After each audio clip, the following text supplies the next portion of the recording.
আসসালামু আলাইকুম dear students, কি অবস্থা সবার? আজকে এমসিকিউ সলভিং ক্লাস এবং পুরো চ্যাপ্টারের আমরা শেষ করে ফেলেছি। এবং হ্যাঁ, তোমাদের এখন অনেকের কথা থাকতে পারে যে ভাই অনেক কিছু হয়তো বাকি আছে। আস্তে আস্তে আস্তে আস্তে বলেছি যে অনেক কিছু হয়ে যাবে। এগুলা নিয়ে এত টেনশন করার কিচ্ছু নাই। তবে সিকিউ এমসিকিউ কেউ দেখেছো কিনা এটা দেখে বলতে হবে যে ভাই সিকিউ এমসিকিউ এর এই টপিকটা পড়ানো হয় নাই, যে সিকিউ এই টপিকটা আসছে বাট এই টপিকটা পড়ানো হয় নাই, এটা তোমাকে বলতে পারতে হবে। বিশেষ করে গ নাম্বার এবং ঘ নাম্বার প্রশ্ন, ঠিক আছে? And তুমি আপাতত নিজেকে জাজ করবা সিকিউ, মানে সিকিউ দিয়ে, সোজা কথা, আপাতত নিজেকে জাজ করতে হবে সিকিউ দিয়ে। হুম। হ্যাঁ, চশমা বদলাই ফেলছি।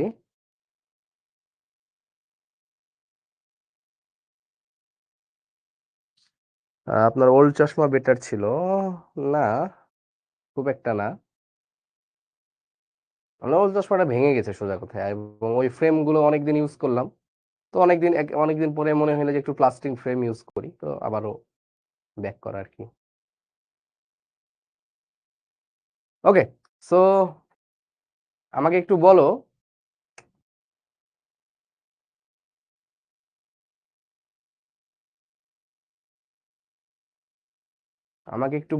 যে সিকিউ কে কে দেখেছো, যে সিকিউ আমি দেখেছি অ্যাটলিস্ট 5টা বা 6টা হলেও সিকিউ দেখেছি, বা বইগুলো উল্টায় উল্টায় দেখেছি যে সিকিউ গুলো কি কি আছে।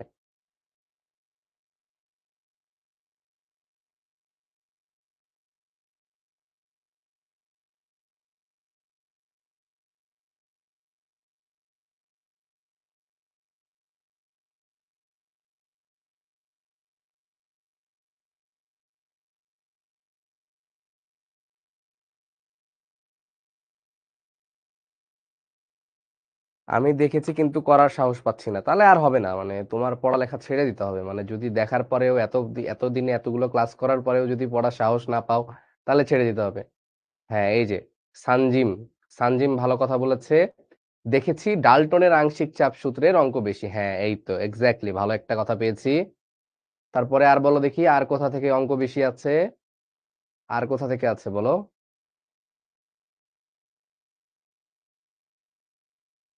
পড়া শুরু করেন? কালকে কলেজে পরীক্ষা আছে স্যার, পরীক্ষার পড়া পড়তে হবে। হ্যাঁ,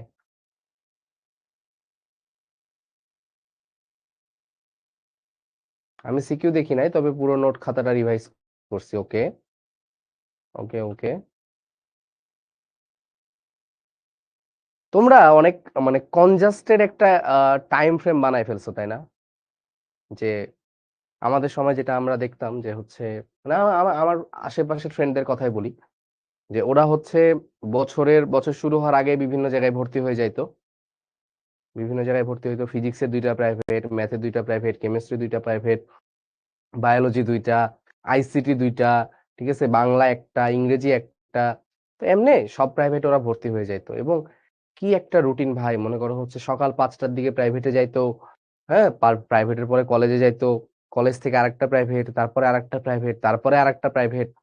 তো সেই ভোর 5টার দিকে বের হইতো, এন্ড সামহাও বাসায় ফিরতে হচ্ছে রাত 9টা 10টার দিকে। এসে দিয়ে মনে করো ঘুম ধরায় দিত, ঘুম ধরে আবার সে 5টার দিকে উঠা লাগবে। 5টার দিকে উঠে আবার সেই একই রুটিন, একই সিস্টেম, একই ভাবে চলতো। এবং দিন শেষে যে শেষ, কিচ্ছু নাই। মানে না হয় শেখা, না পরীক্ষাতে কাজে দেয়, না এইচএসসি তে ভালো রেজাল্ট হয়, না অ্যাডমিশনে ভালো রেজাল্ট হয়। বিশ্বাস করো ভাই, অ্যাডমিশনে মানুষজন মারা খায় বেশি হাইপ নেওয়ার কারণে। এবং এইচএসসি তেও সেম, মানে পড়াশোনা কম, ঠিক আছে, মানে বাজনা বেশি। এটা আমাদের এই সোসাইটিতে এখন বেশি চলে, বাজনা বেশি, বাজনা দেখাইতে হবে আমাকে, ঠিক আছে। এবং লিটারেলি মানে মারামারি করে যে হচ্ছে, আমি তো এই ভাইয়ের কাছে পড়ি, ওই ভাই ভালো পড়ায়, তোর ওই ভাই খারাপ পড়ায়, হ্যাঁ এই ভাই বেশি ভালো পড়ায়, আমার ওই টিচার ভালো পড়ায়, ঠিক আছে, অমুক টিচার পড়াইতে পারে না, ঠিক আছে। So we are so judgmental, মানে আমরা হয়তোবা আমরা জানি কম, কথা বলি অনেক বেশি। সো দ্যাটস ওয়াই আমাদের অনেক সমস্যা হয়ে যায়, বুঝলা? সো এই জিনিসগুলো এখন থেকে ঠিক করো, মানে এই জিনিসগুলো আমি বলছি, এখন তোমার কাছে মনে হইতে পারে যে না এই জিনিসগুলো ঠিক না, ঠিক আছে, ভাই হয়তো বা হুদাই বলতেছে, বাট না, তোমাকে আহ এই সময়টা এসে নিজেকে একটু কন্ট্রোল করতে হবে, নিজেকে পড়ার সময় দিতে হবে। তুমি যদি নিজেকে পড়ার সময় না দাও তাহলে কিন্তু ভাই দিন শেষে কোনো লাভ নাই। আমি আবারও বলেছি যে আমার পড়া তোমার জন্য এনাফ না, এবং আমি আবারও বলছি কারো পড়াই তোমার জন্য এনাফ না, ঠিক আছে, তোমাকে যেই পড়াই দিক না কেন, তো দিন শেষে নিজে যদি না পড়ো তাহলে হবে না। এবং আমারও একই অবস্থা ছিল ভাই, মানে ফার্স্ট ইয়ার শেষ হয়ে গিয়েও আমি হচ্ছে ম্যাথের ডিফারেন্সিয়েশন ইন্টিগ্রেশন কিছুই পারি না, ত্রিকোণমিতি পারি না, ফিজিক্স টুকটাক পারতাম, কেমিস্ট্রি টুকটাক পারতাম, ম্যাথের অবস্থা একদমই বাজে, ম্যাথ পড়াই হয় নাই, আইসিটিও পড়া হয় নাই। বাট তোমরা তো আমাদের মতো অঢেল সময় পাবে না, আমরা করোনার মাঝে অনেক দিন বন্ধ পেয়েছি, বাসায় বন্দি থেকেছি, পড়েছি, ঠিক আছে, অনলাইনে নতুন করে তখন একটা জ্বর শুরু হলো পড়াশোনার, তো আমরা পড়াশোনার অনেক সময় পেয়েছি। তোমরা পড়াশোনার এই সময়টা পাবা না ভাই, দেখতে দেখতে দেখতে দেখতে সময় পার হয়ে যাবে, ঠিক আছে, একদম মানে মনে করো যে হচ্ছে তুমি চাইবা তখন পড়তে, কিন্তু আর পড়ার সময়টা তুমি পাবা না, যেটা আমরা পেয়েছিলাম। ওকে, তো অবশ্যই একটু সাবধান থাকো, সাবধান থাকতে হবে। ওকে, সো এমসিকিউ সলভিং এর আগে আমরা একটু একটা নতুন টপিক পড়বো, যে টপিকটার নাম হচ্ছে, এবং আমরা এমসিকিউ সিকিউ অ্যাডভান্স 3 দিনেই অল্প অল্প করে নতুন কিছু টপিক পড়বো, ছোট ছোট ছোট ছোট টপিক, এগুলো হচ্ছে মাইনর টপিক, যেগুলো থেকে সিকিউ খুব একটা আসে না, ঠিক আছে। তো আমরা একটু পড়বো হচ্ছে কনজুগেট অ্যাসিড বেজ, লিখো তো আমার সাথে তোমরা, ঠিক আছে, আমাদের মেন মেন টপিক গুলো সব শেষ, লিখো দেখি, conjugate acid base, conjugate acid base, conjugate মানে হচ্ছে প্রতিবন্ধী, ঠিক আছে, তোমাদের মতো মজাগুলো, অনুবন্ধী। তোমরা তো অনেক ভালো ছেলে, তোমরা অনেক ভালো বাচ্চা, ভালো ছেলে ভালো মেয়ে, ঠিক আছে, অনলাইনে পড়াশোনা করছো কত মনোযোগ দিয়ে, হ্যাঁ, একটু সুযোগ পাইলেই, হ্যাঁ, মেসেজে মনে করো স্প্যামিং শুরু করো, একটু সুযোগ পাইলেই যে ফেসবুকে মেসেঞ্জারে চ্যাটিং শুরু করো, একটু সুযোগ পাইলে ইনস্টাগ্রামে চ্যাটিং শুরু করো, ঠিক আছে। আচ্ছা যাই হোক, হচ্ছে অনুবন্ধী অম্লক্ষার, তোমরা অনেক ভালো ছেলে।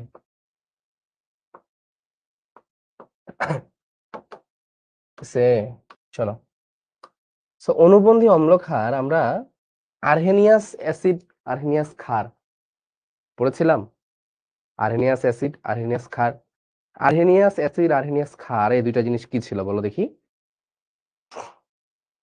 আর্হেনিয়াস অ্যাসিড আর্হেনিয়াস ক্ষার, তো আর্হেনিয়াস অ্যাসিড যেটা, আর্হেনিয়াসের কথা বলছি, সরি আর্হেনিয়াস না, বর্নস্টেড লাউরি, আর্হেনিয়াসটা তো ইজি, যেটা ছোটবেলা থেকে পড়ে আসছো, বর্নস্টেড লাউরি, ঠিক আছে, তো আমি বিএল দিলাম, আরে বাবা এটা কি হলো, কি দিচ্ছি, বিএল, হ্যাঁ, বিএল অ্যাসিড, তো বিএল অ্যাসিড যদি হয় তো অ্যাসিড হচ্ছে কি, প্রোটন দাতা, তাই না, প্রোটন মানে কি এইচ প্লাস, তো অ্যাসিড হচ্ছে এইচ প্লাস দাতা।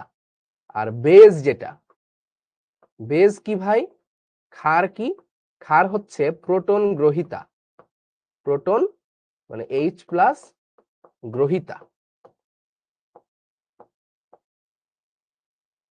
প্রোটন গ্রহিতা। ওকে, সো এই হচ্ছে জিনিস। তো দেখো আমি যদি একটা বিক্রিয়া তোমাকে করাই, আমি যদি একটা বিক্রিয়া তোমাকে করাই, তাহলে তুমি বুঝবা যে আসলে অনুবন্ধী অম্লক্ষার জিনিসটা কি। একবার যদি মনোযোগ দাও, একবারে তুমি পুরোটা বুঝে যাবা, আহামরি কঠিন কিছু না, অনেক কঠিন কঠিন জিনিস তোমরা পড়ে আসছো, সো এটা একদমই ইজি একটা জিনিস, ঠিক আছে, এটা একদমই ইজি একটা জিনিস, ঠিক আছে। আচ্ছা চলো তাহলে আমরা এখন লিখি আহ একটা বিক্রিয়া,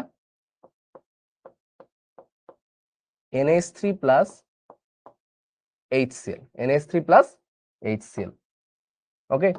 তো NH3 প্লাস HCl এই জিনিসটা, বা এখানে বলো দেখি ক্ষার কোনটা, ক্ষার কোনটা, তো এটা তো অ্যাসিড বোঝাই যাচ্ছে, এটা হচ্ছে অ্যাসিড, আর এইটা হচ্ছে বেজ, ঠিক আছে, কিভাবে বেজ সেটা পরে বোঝাচ্ছি, এইটা হচ্ছে বেজ, এটা হচ্ছে বেজ। তবে একটা জিনিস খেয়াল করো, এইখানে আছে হচ্ছে H প্লাস Cl মাইনাস, তো এই জিনিসটা যেটা করে, ওই HCl কি করবে, H প্লাস ছেড়ে দিবে, এই H প্লাস গ্রহণ করবে হচ্ছে অ্যামোনিয়া, H প্লাসটা গ্রহণ করবে অ্যামোনিয়া, তাহলে ছিল কি NH3, আর একটা H প্লাস গ্রহণ করার কারণে ও হয়ে যাবে NH4, NH3 ছিল, একটা গ্রহণ করে NH4, আর যেহেতু H প্লাস ছিল তাহলে ওভারঅল আমার যৌগটা হয়ে যাবে প্লাস, যোগ আরেকটা কি পড়ে থাকবে বলতো ভাই, Cl minus. So this is ammonium ion, এটার নাম হচ্ছে অ্যামোনিয়াম। ঠিক আছে, এটার নাম কি বলতো, ammonium, ammonium ion, chloride ion. So এই দুইটা বিক্রিয়া করে এই দুইটা জিনিস তৈরি করলো, এই দুইটা জিনিস বিক্রিয়া করে এই দুইটা জিনিস তৈরি করলো। NH3 প্লাস HCl, এই H প্লাস এখানে চলে আসলো, হয়ে গেল NH4 প্লাস যোগ Cl মাইনাস। ঠিক আছে, তার মানে কি দেখো, তার মানে এই যে দেখো, ও অ্যাসিড ও প্রোটন দ্রান করলো, এটা ক্ষার ও প্রোটন গ্রহণ করলো, মিলেছে। অ্যাসিড প্রোটন দান করে দিয়েছে, H প্লাস ছেড়ে দিয়েছে, ক্ষার ও প্রোটন গ্রহণ করেছে। বোঝা গেছে? তাহলে কেন এটাকে আমি অ্যাসিড বলছি আর ক্ষার বলছি, বোঝা গেল?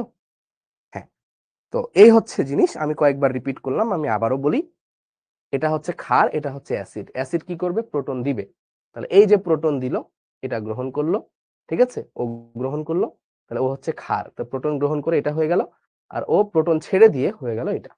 বোঝা গেল তাহলে?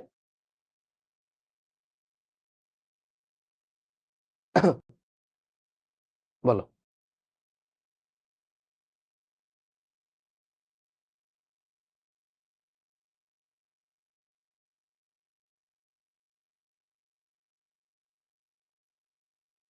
রাফসান ভাইয়া, এক প্রশ্ন করেছো, ইটস ওকে, বাট তুমি এক প্রশ্ন এতবার কেন করছো বলো তো? আমি এখন পড়াচ্ছি, তো পড়ানোর মাঝখানে তো আমরা এই কোশ্চেন গুলো জেনারেলি দেখবো না, তাই না? পড়ানোর মাঝখানে আমি দিব, তোমার উত্তর দিব, সমস্যা নাই। তো এক কোশ্চেন একবার করলে আমি সেটা দেখে রাখি। হ্যাঁ, তোমাদের কোশ্চেন গুলো যখন আসে আমি দেখে রাখি, এবং সব শেষে যে কিছু কথা বলার চেষ্টা করি, মানে যেটা আমার কাছে মনে হয় যে বলা উচিত। তো আমি দেখে রাখছি, এগুলো সবগুলো শেষে উত্তর দিব, ঠিক আছে? হ্যাঁ রাফসান, আমি শেষে উত্তর দিচ্ছি।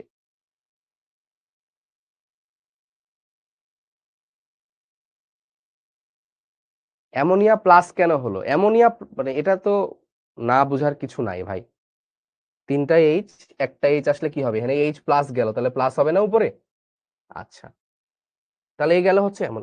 তাহলে দেখো ভাই, একটা কথা মনে রাখো, দেখো দেখো দেখো, বেস থেকে, ক্ষার থেকে তৈরি হয়েছে কোনটা, এইটা, আর অ্যাসিড থেকে তৈরি হয়েছে এটা।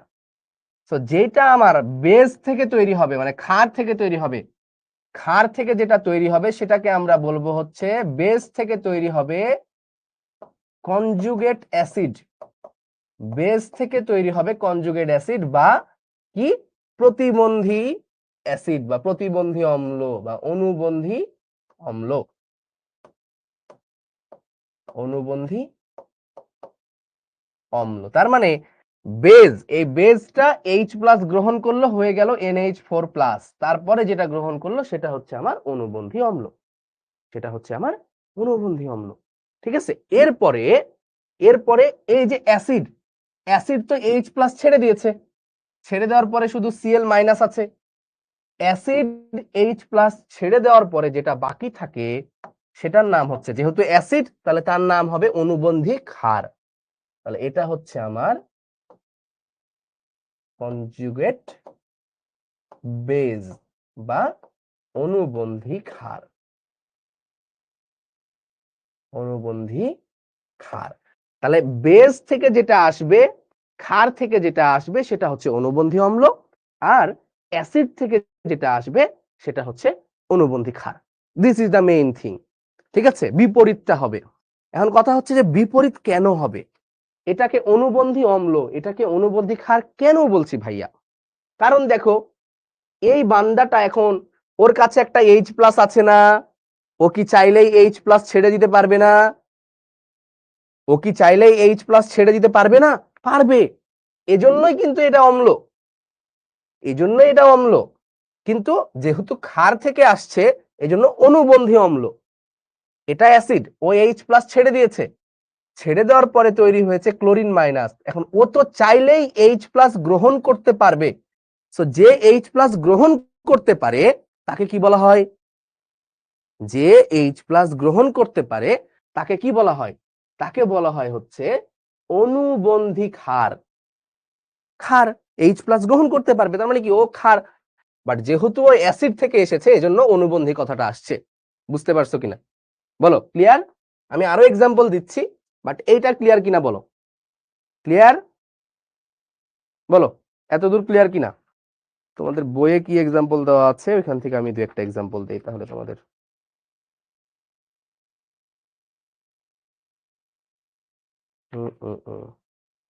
বইটা যে কিভাবে লিখে কেমনে যে সাজায় আল্লাহই জানে, কি একটা অবস্থা বইয়ের, বলো দেখি।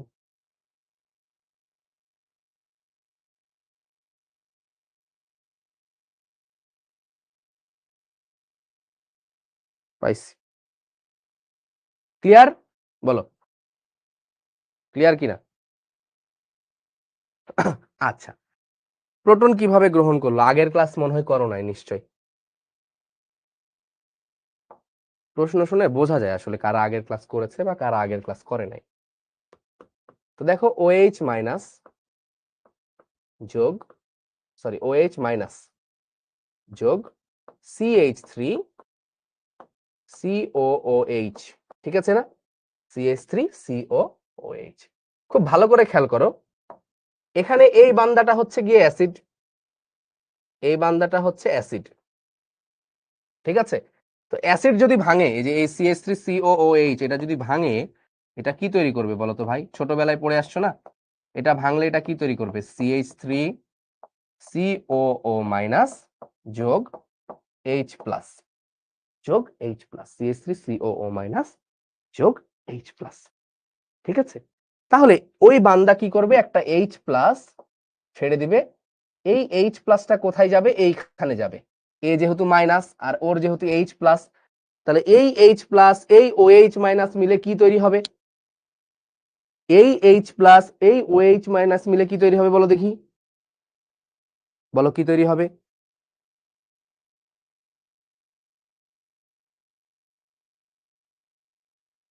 পানি তৈরি হবে, এক্স্যাক্টলি। তাহলে তৈরি হবে পানি, H2O। এবং সাথে কি তৈরি হবে বলো দেখি?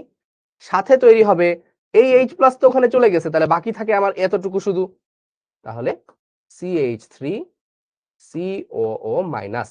তাহলে দেখো ও প্রোটন ত্যাগ করেছে, H প্লাস ত্যাগ করেছে, তাহলে ও অ্যাসিড। প্রোটন ছেড়ে দিলে H প্লাস মানেই প্রোটন, কেন এটা আগের দিন বলেছি। তাহলে ও যেহেতু H প্লাস ছেড়ে দিয়েছে, তাহলে ও অ্যাসিড। তাহলে এখানে আমার ক্ষার কে? ক্ষার কে? ক্ষার। বেজ এখানে কে বলো? বেজ এখানে কোনটা? ক্ষার এখানে কোনটা বলো? ক্ষার এখানে কোনটা?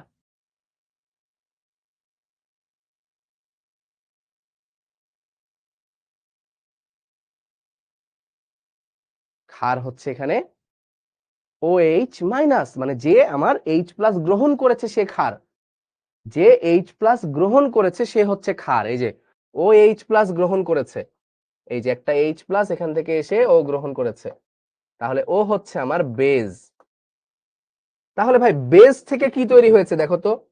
বেজ থেকে তৈরি হয়েছে পানি।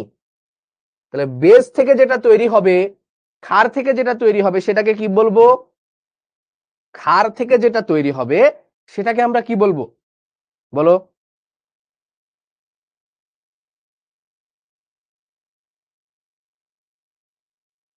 একটা পরমাণু কিভাবে প্রোটন গ্রহণ করবে? আপনি তো বলেছিলেন প্রোটন যুক্ত করা যায় না। আরে বাবা, তুমি যে প্রোটনের কথা বলছো এটা হচ্ছে নিউক্লিয়াসের মধ্যে প্রোটন, আর আমি যে কথাটা বলছি এটা হচ্ছে H প্লাস হিসেবে প্রোটন। এই দুইটার মধ্যে ডিফারেন্সিয়েটটা তোমাকে করতে পারতে হবে, ঠিক আছে? তোমরা না মানে ওভার থিঙ্ক করতে করতে কেমন জানি হয়ে যাও। আমি বলেছিলাম যে এইখানে তোমার দুইটা প্রোটন আছে, এইখানে তুমি আরেকটা প্রোটন যুক্ত করতে পারবা না, কিন্তু তোমার এখানে H প্লাস, মনে করো ভাই কয়টা প্রোটন আছে এখানে? অক্সিজেন আছে আলাদা, হাইড্রোজেন আছে আলাদা, আরেকটা হাইড্রোজেন যুক্ত হয়েছে, তুমি আরেকটা মৌল যুক্ত করেছো, আরেকটা মৌল হিসেবে তুমি প্রোটন বলছো এটাকে। কাকে প্রোটন বলছি, কেন প্রোটন বলছি সেটা তো বুঝতে হবে ভাই। মানে তোমাকে আমি কালকে দেখাই দিলাম যে ভাই এই প্রোটনটা কি, H প্লাস, ঠিক আছে? সো একটু একটু থিঙ্ক করার চেষ্টা করো না কেন তো বলো তো? মানে একটু মানে থিঙ্ক করার চেষ্টা করো, একটু সময় দাও, একটু বোঝার চেষ্টা করো, ঠিক আছে? যে ওই প্রোটনটা হচ্ছে একটা জাস্ট একটা particle, and this proton is a H plus, মানে হাইড্রোজেন থেকে একটা কি করেছিলাম, ইলেকট্রন বাদ দিয়ে আমি প্রোটন পাচ্ছিলাম, আমি লিখে দেখিয়েছি। সো বেস থেকে যেটা পাবো সেটা হচ্ছে আমার অনুবন্ধী অম্ল বা কনজুগেট অ্যাসিড, অনুবন্ধী অম্ল। আর অ্যাসিড থেকে যেটা পাবো সেটাকে আমরা কি বলবো বলো দেখি? অনুবন্ধী ক্ষার, অনুবন্ধী ক্ষার। আচ্ছা বলো দেখি একটা প্রশ্ন, H2SO4 সালফিউরিক অ্যাসিডের অনুবন্ধী ক্ষার লিখো, ক্ষারের সংকেত লিখো, ক্ষারের সংকেত লিখো।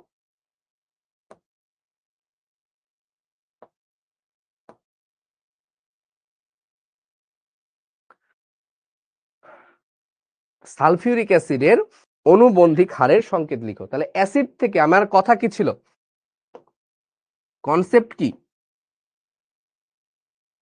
কনসেপ্ট হচ্ছে অ্যাসিড থেকে যদি একটা H+ মাইনাস করো, মাইনাস H+, ভালো করে বোঝো, অ্যাসিড থেকে একটা H+ মাইনাস করলে আমরা পাই হচ্ছে কনজুগেট বেজ, কনজুগেট বেজ। আর বেজের সাথে যদি আমরা একটা H+ যোগ করি, একটা H+ যোগ করি, তাহলে আমরা পাই হচ্ছে কনজুগেট অ্যাসিড।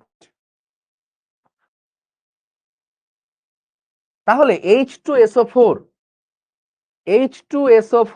কেউ কেউ লিখছো H2SO3, গাধা, SO4 2- গাধা, একটা H+, নট দুইটা, ঠিক আছে?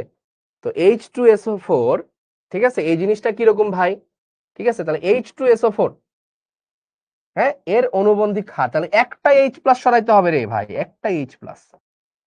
খালি ওভার টেনশন করো, খালি মনে হয় যে কখন না কি হয়ে যায়, ঠিক আছে? মানে নিয়ম তোমরা কেন জানি নিতে পারো না, তোমাদের মনে হয় যে নিয়ম মেনে করলে মনে হয় ভুল হবে, বাট নিয়ম মেনেই করো, ঠিক আছে? তোমরা চাও সব সময় নিয়মের বাইরে যাইতে, মানে যেটা ভাল লাগে তোমাদের কাছে দেখে ওইটা তোমরা বসাই দাও, রুলস ফলো করতে হবে, ঠিক আছে? হ্যাঁ, তাহলে এখান থেকে একটা H+ বাদ দাও, একটা H+, ভাই, এই তাহলে কি থাকে বলতো? HSO4 মাইনাস, HSO4 মাইনাস, এটাই হচ্ছে আমার কি, কনজুগেট বেজ, ঠিক আছে? একটা সরাইছি তাহলে একটা মাইনাস হবে, একটা সরিয়েছি তাহলে একটা মাইনাস হবে, বোঝা গেল? একটা সরালে একটা মাইনাস হবে। ক্লিয়ার? ক্লিয়ার কিনা?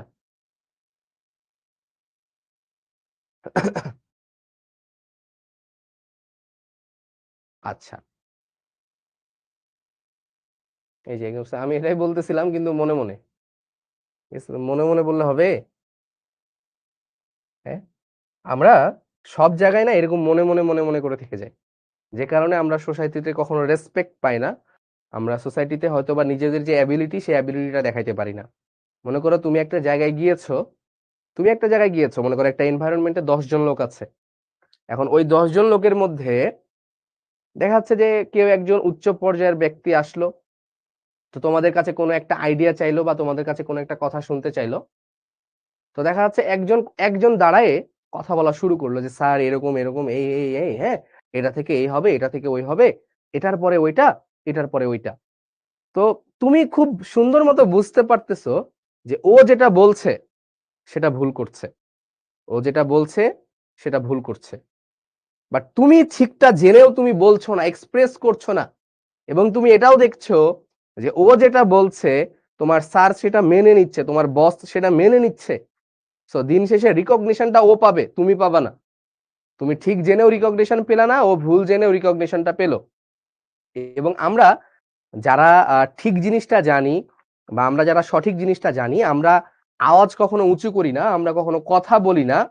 দ্যাটস হয় পৃথিবীতে ভুল মানুষ সব জায়গায় বিস্তৃত হয়ে গেছে, প্রত্যেকটা জায়গায়, ইচ অ্যান্ড এভরি জায়গায়, ইচ অ্যান্ড এভরি সেক্টরে। যারা ভালো জানে, যারা ভালো বোঝে, যারা ভালো মানুষ, তারা কখনোই আওয়াজ উঁচু করছে না। দ্যাটস ওয়াই যারা কম জানে, ঠিক আছে, যারা কোনো কিছু জানে না বা যারা খারাপ মানুষ, তারা সব জায়গায় বিস্তৃতি লাভ করছে। সো এটা আমাদেরকে মাথায় রাখতে হবে, এবং এটা আমি তোমাদেরকে ডেলিভার করলাম, এটা তোমরা তোমাদের ফিউচার জেনারেশনকে ডেলিভার করতে হবে, যে যারা জানো, যারা ভালো মানুষ, ঠিক আছে, যারা বোঝো, তাদেরকে যে কোনো জায়গায় কথা বলার এবিলিটি বাড়াইতে হবে। ঠিক আছে, ওকে। সো আরেকটা প্রশ্ন দিচ্ছি। আচ্ছা দেখো, এটা দেখো, এইচ, এই বোর্ডটা একটু খারাপ, মানে আমি দেখা যাচ্ছে যে এখানে লিখি তো কোথায় যে লিখা শুরু করে আমি বুঝি না। H2SO4, H2SO4 sulphuric acid. তো এখান থেকে যদি একটা H প্লাস সরানো হয়, একটা H প্লাস সরানো হলে ও হয়ে যাবে HSO4 মাইনাস। এখান থেকে যদি আরেকটা H প্লাস সরানো হয়, মানে minus H plus, minus H plus, minus H plus. একটা সরানো হলে হইলো HSO4 মাইনাস, আরেকটা সরানো হইলে কি হবে? SO4 2 minus, SO4 2 minus. বোঝা গেল? তার মানে দেখো ভাই, এটা ছিল অ্যাসিড, এটা ছিল অ্যাসিড, ও প্রোটন দান করলো, ও প্রোটন যখন দান করলো তখন এই অ্যাসিডের জন্য ও হয়ে গেল CB. What is CB? Conjugate base. CB মানে হচ্ছে কনজুগেট বেজ। একটু পরে আবার কেউ কেউ এসে হঠাৎ করে নতুন ক্লাসে ঢুকে জিজ্ঞেস করবে, হ্যাঁ, যে সিবি কি। একজন বলছে যে 2 মাইনাস কেন ভাই? একটা হাইড্রোজেন বার হইলে একটা মাইনাস, দুইটা বের হইলে দুইটা মাইনাস তৈরি হবে। তাহলে একটা যখন বের হলো একটা মাইনাস, এবার আরেকটা বের হয়ে গেল, তাহলে কি হবে? আরেকটা মাইনাস আসবে না? আসবে। ঠিক আছে, আচ্ছা, তাহলে সিবি এটা হলো কনজুগেট বেজ, তাহলে এটা অ্যাসিড, এটা বেজ। দেখো কারণ কি? কারণ ও এইচ প্লাস ছেড়ে দিতে পারছে, তাই কারণে এটা অ্যাসিড। এবার বলো তো, ও তো কনজুগেট বেজ হলো, কারণ ও চাইলে একটা অ্যাসিড গ্রহণ, এইচ প্লাস গ্রহণ করতে পারবে। এবার দেখো ও আবার এইচ প্লাস ছাড়ছে, এই বান্দাটা বাইসালফেট, এটার নাম কি? এটার নাম বাইসালফেট। বাইসালফেট আবার এইচ প্লাস ছেড়ে এটা তৈরি করেছে। তো বাইসালফেট যখন এইচ প্লাস ছাড়ছে, এটাকে কি আমি অ্যাসিড বলতে পারবো? এটা একটা কথা, যে ও যখন এইচ প্লাস ছাড়ছে, এটাকে কি আমি অ্যাসিড বলতে পারবো নাকি পারবো না? What happened? মানে এরকমটা কি হওয়ার কথা ছিল? তোমরাই বোঝো কখন তোমাদের সাথে কি ধরনের অঘটন ঘটে। আমি আমি বলে তো আমার সাথে কিছু হচ্ছে না, তোমাদের সাথে যে কোনো সময়ই কাজটা হইতে পারে। ঠিক আছে, সো অ্যাটলিস্ট আমার ক্লাসটা করার সময় একটু সাবধানতা অবলম্বন করতে পারো। কখনো একা রুমে ক্লাস করবা না, ঠিক আছে, লাইট জ্বালিয়ে ক্লাস করবা।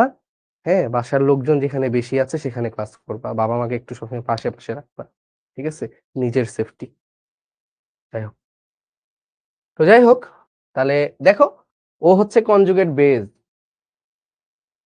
ও আবার এইচ প্লাস ছেড়ে দিয়েছে, তাহলে একেও কিন্তু আমি আবার অ্যাসিডও বলতে পারি। সো একে কিন্তু আমি অ্যাসিডও বলতে পারি। আবার এ যেহেতু অ্যাসিড, ও এইচ প্লাস ছেড়ে দিয়েছে, তাহলে এই অ্যাসিডের জন্য এটা হচ্ছে কনজুগেট বেজ। তাহলে কনজুগেট বেজ অফ কার, কার বেজ এটা?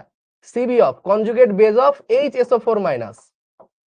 মানে এটার জন্য এটা কনজুগেট বেজ, আর এটা কার জন্য কনজুগেট বেজ? এটা হচ্ছে কনজুগেট বেজ অফ H2SO4। তার মানে কনজুগেট বেজ হইতে গেলে একটা পার্টিকুলার অ্যাসিডের হইতে হবে। এই এটার জন্য, মানে এটা কনজুগেট বেস কার জন্য? এর জন্য। এটা কনজুগেট বেস কার জন্য? এর জন্য। আবার এ দেখো এইচ প্লাস ছাড়লো, তাহলে ও তো অ্যাসিড, ও এইচ প্লাস ছাড়তে পারছে, তাহলে ও কিন্তু অ্যাসিড। আচ্ছা, ও কি আর অ্যাসিড হতে পারবে? মানে ওকে, ও তো কনজুগেট বেস হয়ে গিয়েছে, ওকে কি আর অ্যাসিড বলা যাবে? বলো দেখি, ওকে কি আর আমরা অ্যাসিড বলতে পারবো? বলো বলো বলো।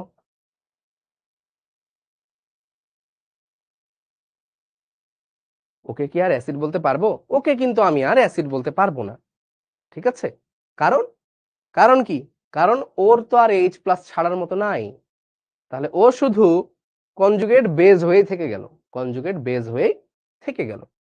তো দেখো এই বান্দাটা HSO4 এই বান্দাটা HSO4 মাইনাস, এই বান্দাটা অ্যাসিডের মতো কাজ করে আবার বেজের মতো কাজ করে। ও চাইলে H প্লাস ছাড়তে পারে, চাইলে H প্লাস গ্রহণও করতে পারে। দেখো, ও চাইলে H প্লাস ছেড়ে দিয়ে এটা হতে পারে, ও চাইলে H প্লাস গ্রহণ করে আবার এখানে আসতে পারে। তাহলে এই HSO4 মাইনাসকে কি বলা হয় ভাই? সরি, HSO4 মাইনাস এটা হচ্ছে একটা উভধর্মী উভধর্মী পদার্থ। পদার্থ, তাহলে এটা একটা উভধর্মী পদার্থ। বোঝা গেল ভাই? অ্যাসিড রেইন একটু ধারণা দিবেন। কেন ভাই তুমি অ্যাসিড রেইন পারো না? আমার ছোট ভাইও অ্যাসিড রেইন পারে, ক্লাস 8-এ পড়ে। ঠিক আছে, বৃষ্টির সাথে কি হবে? গ্যাস মিশে যে অ্যাসিড তৈরি করবে, হয়ে গেল। দেখাই দিচ্ছি, সমস্যা নেই। ক্লিয়ার? বোঝা গেল? সো এই জিনিসটা হচ্ছে আমার উভধর্মী একটা কম্পাউন্ড। সো এই যে আমি কনজুগেট অ্যাসিড বেসটা দেখাই দিলাম, একটা থিওরি আমাদের বাদ ছিল। তো আমরা এখন চলে যাব হচ্ছে বহু নির্বাচনী প্রশ্নে, এবং বহু নির্বাচনী প্রশ্নতে যাওয়ার পরে আমরা বেশ ভালো মতোই সলভ করব। আমরা কোনো পোল দিব না, আমি কোনো পোল দিব না, পোল দিলে সময় নষ্ট হয়, পোল দিলে সময় নষ্ট হয়। তো তোমরা জাস্ট এখন উত্তরগুলো বলা শুরু করবা, ঠিক আছে? সো আমরা সরাসরি এমসিকিউ চলে যাচ্ছি। অ্যাসিড বৃষ্টি বা সিএফসি বা নাইট্রোজেন ফিক্সেশন দেখাই দিব, কোনো সমস্যা নাই, নো টেনশন। হইছে? আর জ্বালাইস না ভাই, হইছে তো, ক্লাস নিতেছি এখন, পরে জ্বালাইস, ফ্রি থাকবো যখন তখন জ্বালানো। বলো।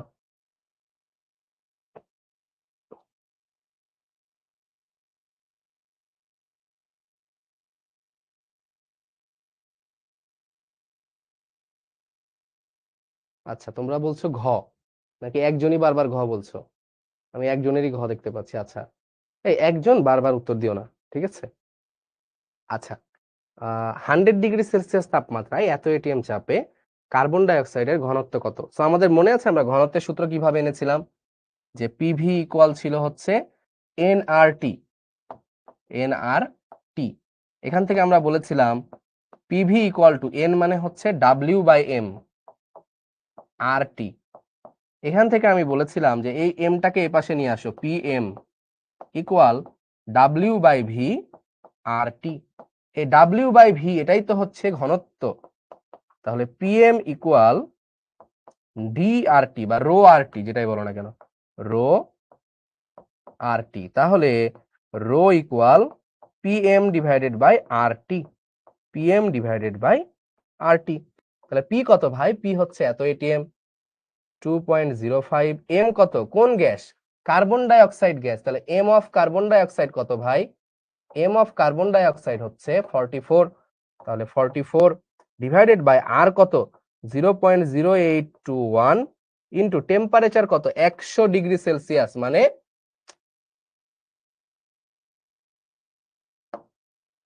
100 ডিগ্রি সেলসিয়াস মানে কত বলতো? 100 প্লাস 273, তাহলে হইল 373, ঠিক আছে? 373 কেলভিন, কেলভিনে নিতে হবে। তাহলে কত হবে বলো?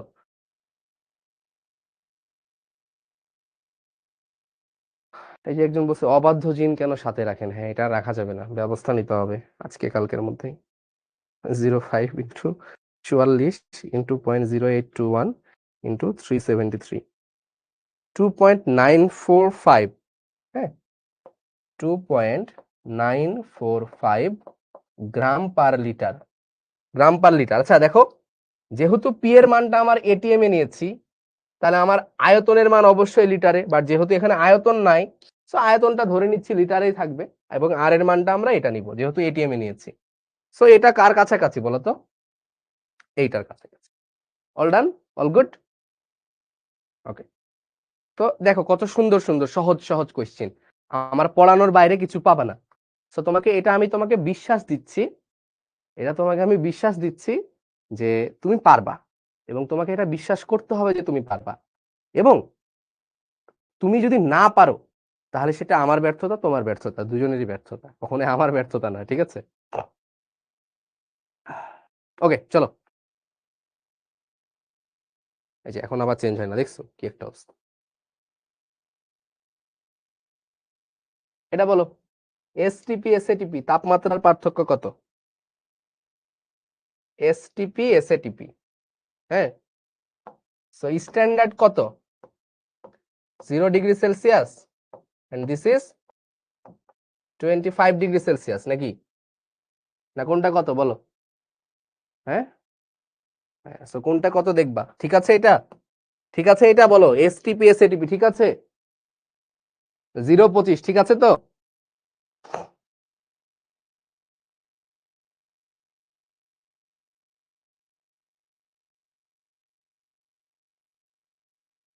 হুম, 0-25 ঠিক আছে। চলো, বলছে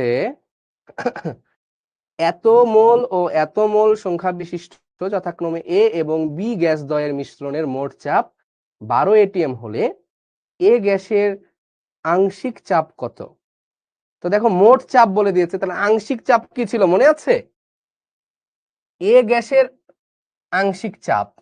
তো দেখো ভাই জিনিসটা এরকম যে এইখানে তোমার একটা পাত্র আছে, এই পাত্রের মধ্যে তোমার আছে হচ্ছে ভাই 20 মোল অফ এ, আর তোমার কাছে আছে 30 মোল অফ কি বি, এবং এই পাত্রের যে টোটাল প্রেসার পি টোটাল সেটা কত ভাই? পি টোটালটা হচ্ছে 12 এটিএম, এবং তোমার কাছে চেয়েছে এর আংশিক চাপ। সো এই জিনিসগুলো খুব ইজি, তাই না?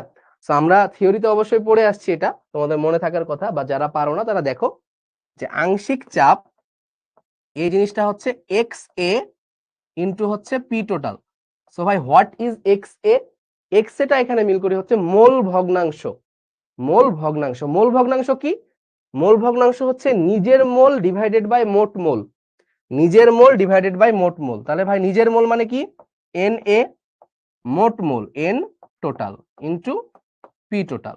তাহলে এন এ কত ভাই? এন এ দেখো 20 মোল, তাহলে 20 ডিভাইডেড বাই টোটাল মোল কত ভাই? 20 যোগ 30 50 ইন্টু আমার টোটাল প্রেসার কত? ওই যে দেওয়া আছে মোট চাপ 12 এটিএম, তাই না? তাহলে এই হচ্ছে জিনিস, তো 12 240 ডিভাইডেড বাই 50, তো 0 0 কাটলো, এটা এটা কাটলে অলমোস্ট 5 এর থেকে একটু কম আসবে। সো আমি এটা দেখতে পাচ্ছি 4.8। সো এটা মুখে মুখে ক্যালকুলেট করতে পারো, 5 5 এ 25, সো 5 এর থেকে অল্প একটু কম হবে, সো 4.8 এটিএম। সো আশা করি তোমরা এটা বুঝতে পারছো। ওকে, সো জিনিসগুলো এরকমই ইজি, এবং এটা তোমার কাছে এ চাইতে পারতো, বি এর চাইতে পারতো, এখানে মোলের জায়গায় গ্রাম দিয়ে দিতে পারতো, পারা যাবে। ক্লিয়ার? বলো ক্লিয়ার কিনা?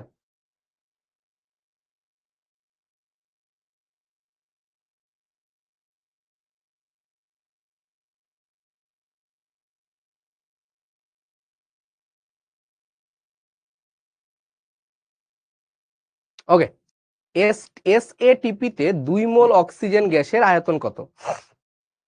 এসএটিপি তে 2 মোল অক্সিজেন গ্যাসের আয়তন কত? তো বলো তো এসএটিপি তে মানে আমাদের ইয়া মনে আছে, এন ইকুয়াল কি ছিল?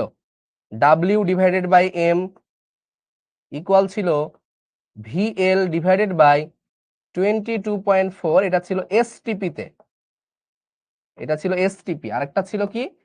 ভিএল ডিভাইডেড বাই 24.789, এটা ছিল হচ্ছে এসএটিপি তে, এসএটিপি।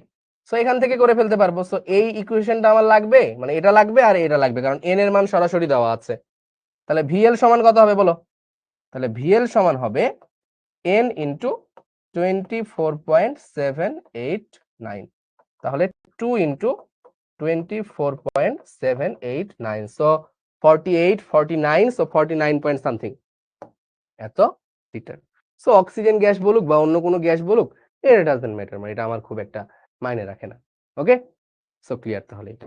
আর এসএটিপি বললে 22.4 দিয়ে গুণ করতাম, তাই না? আচ্ছা, তারপরে যাই আমরা। সো দেখো এগুলো কিন্তু, ও এগুলোই আবার দেখবা দিন শেষে তোমার কোনো না কোনো ভার্সিটি কোশ্চিন আসছে, এগুলোই দেখবা কোনো না কোনো ভার্সিটি কোশ্চিনে আসছে। ঠিক আছে, আচ্ছা,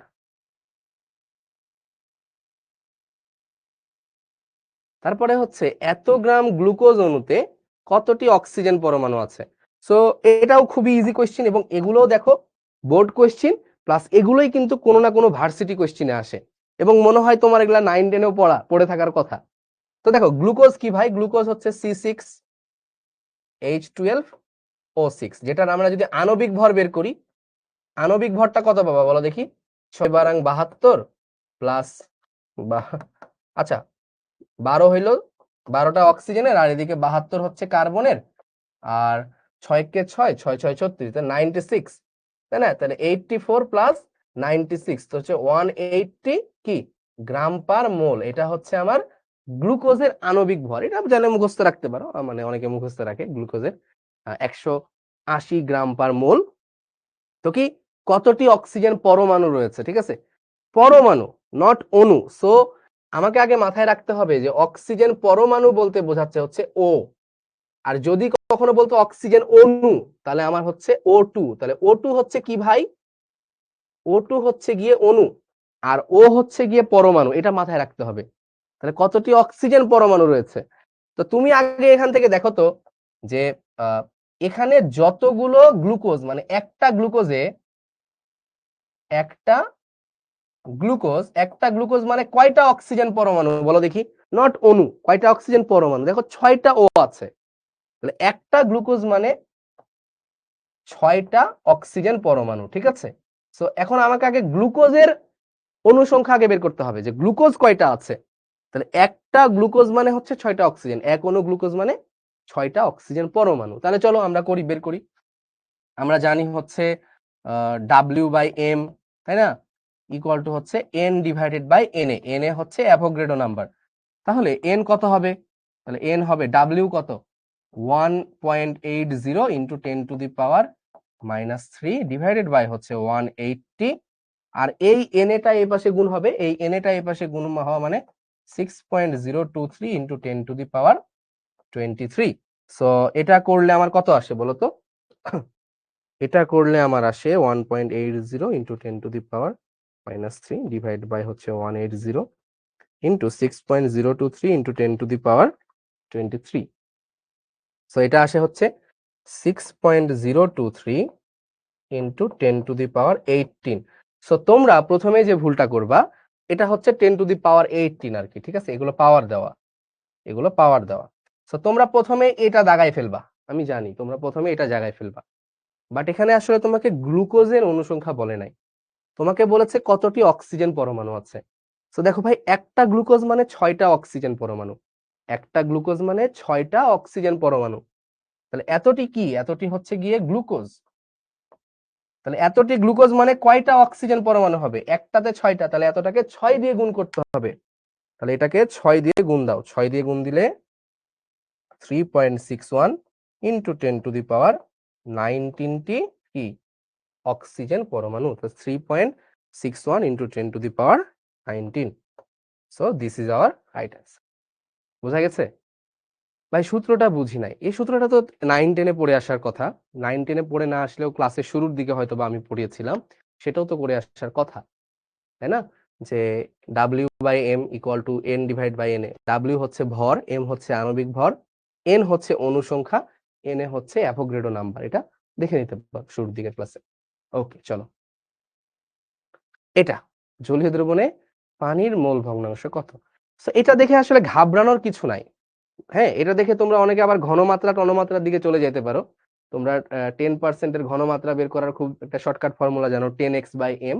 তো এটাতে তোমার যাওয়ার দরকার নাই। যে কোনো জিনিস 10% সোডিয়াম কার্বনেট, তার মানে তোমাকে বুঝতে হবে এখানে যে দ্রবণটা আছে এই দ্রবণের মধ্যে W/W মানে এটাও গ্রাম এটাও গ্রাম। তো 10% মানে হচ্ছে 100 গ্রামের মধ্যে 10 গ্রাম হচ্ছে সোডিয়াম কার্বনেট Na2CO3। তাহলে 90 গ্রাম কি হবে?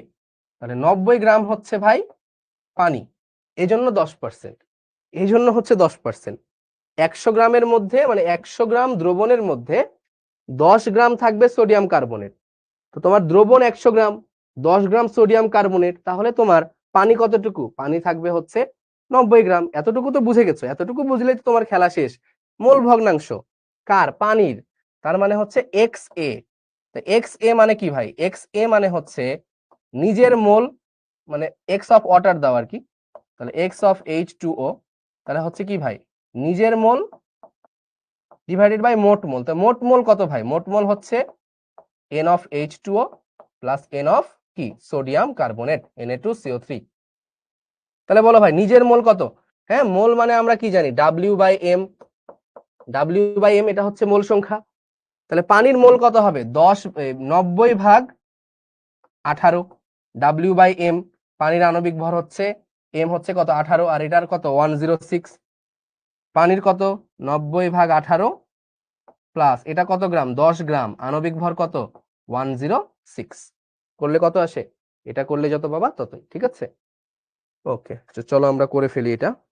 So 90 divided by 18, 90 divided by 18 plus 10 divided by 106, which is 0.9815, 0.9815। I don't know মানে বোর্ডে এই কোশ্চেনটা কেন দিয়েছে এত ক্লোজ মান নিয়ে 0.98, 0.9815, মানে এই জিনিসগুলো আসলে বোর্ডের বিরত থাকা উচিত এই জিনিসগুলো থেকে। সো হুইচ ইজ 0.9815 আসে। তো আমার উত্তর হবে আসলে গ, ঠিক আছে। সো তাড়াহুড়া করে আবার খ মেরে দিবা না। W/W মানেই তো এতক্ষণ বললাম ভাইয়া যে 10% W/W মানে হচ্ছে 100 গ্রামের মধ্যে 100 গ্রামের একটা দ্রবণ যার মধ্যে 10 গ্রাম সোডিয়াম কার্বনেট আছে। যদি 20% হইতো তাহলে 100 গ্রামের মধ্যে 20% সোডিয়াম কার্বনেট। যদি 100% থাকতো তার মানে হচ্ছে 100%ই সোডিয়াম কার্বনেট, ঠিক আছে। যদি 100% থাকতো তার মানে হচ্ছে 100%ই সোডিয়াম কার্বনেট। 10% সোডিয়াম কার্বনেট, তাহলে 10 গ্রাম সোডিয়াম কার্বনেট, তাহলে 100 মাইনাস 10 যাবে, তাহলে কত 90 গ্রাম হচ্ছে পানি। খুবই সিম্পল, এটুকু বুঝলে এতটুকু আমার আগের পড়া। সো যারা এতটুকু বুঝো নাই তাদেরকে ক্লাস করে আসতে হবে, আর যারা এটুকু বুঝো নাই তাদেরকে তো বললামই 10% মানে হচ্ছে 100 গ্রামের মধ্যে 10% এটা, তাহলে 100 গ্রামের মধ্যে 10% এটা হলে বিয়োগ করলে কত হয়? 100 থেকে 10 বিয়োগ করলে হয় 10,000, এটা তো তোমরা জানোই। সো ওইভাবে করে ফেলতে পারবা। আমি তো একটু যোগ বিয়োগ কম পারি, সো তোমরা তো যোগ বিয়োগ ভালোই পারো, ঠিক আছে। আচ্ছা, সো 90 হয়, 10,000 হয় না আর কি। আচ্ছা আচ্ছা, আদর্শ গ্যাসের ক্ষেত্রে কোনটা হবে বলো দেখি? আদর্শ গ্যাসের ক্ষেত্রে কোনটা হবে?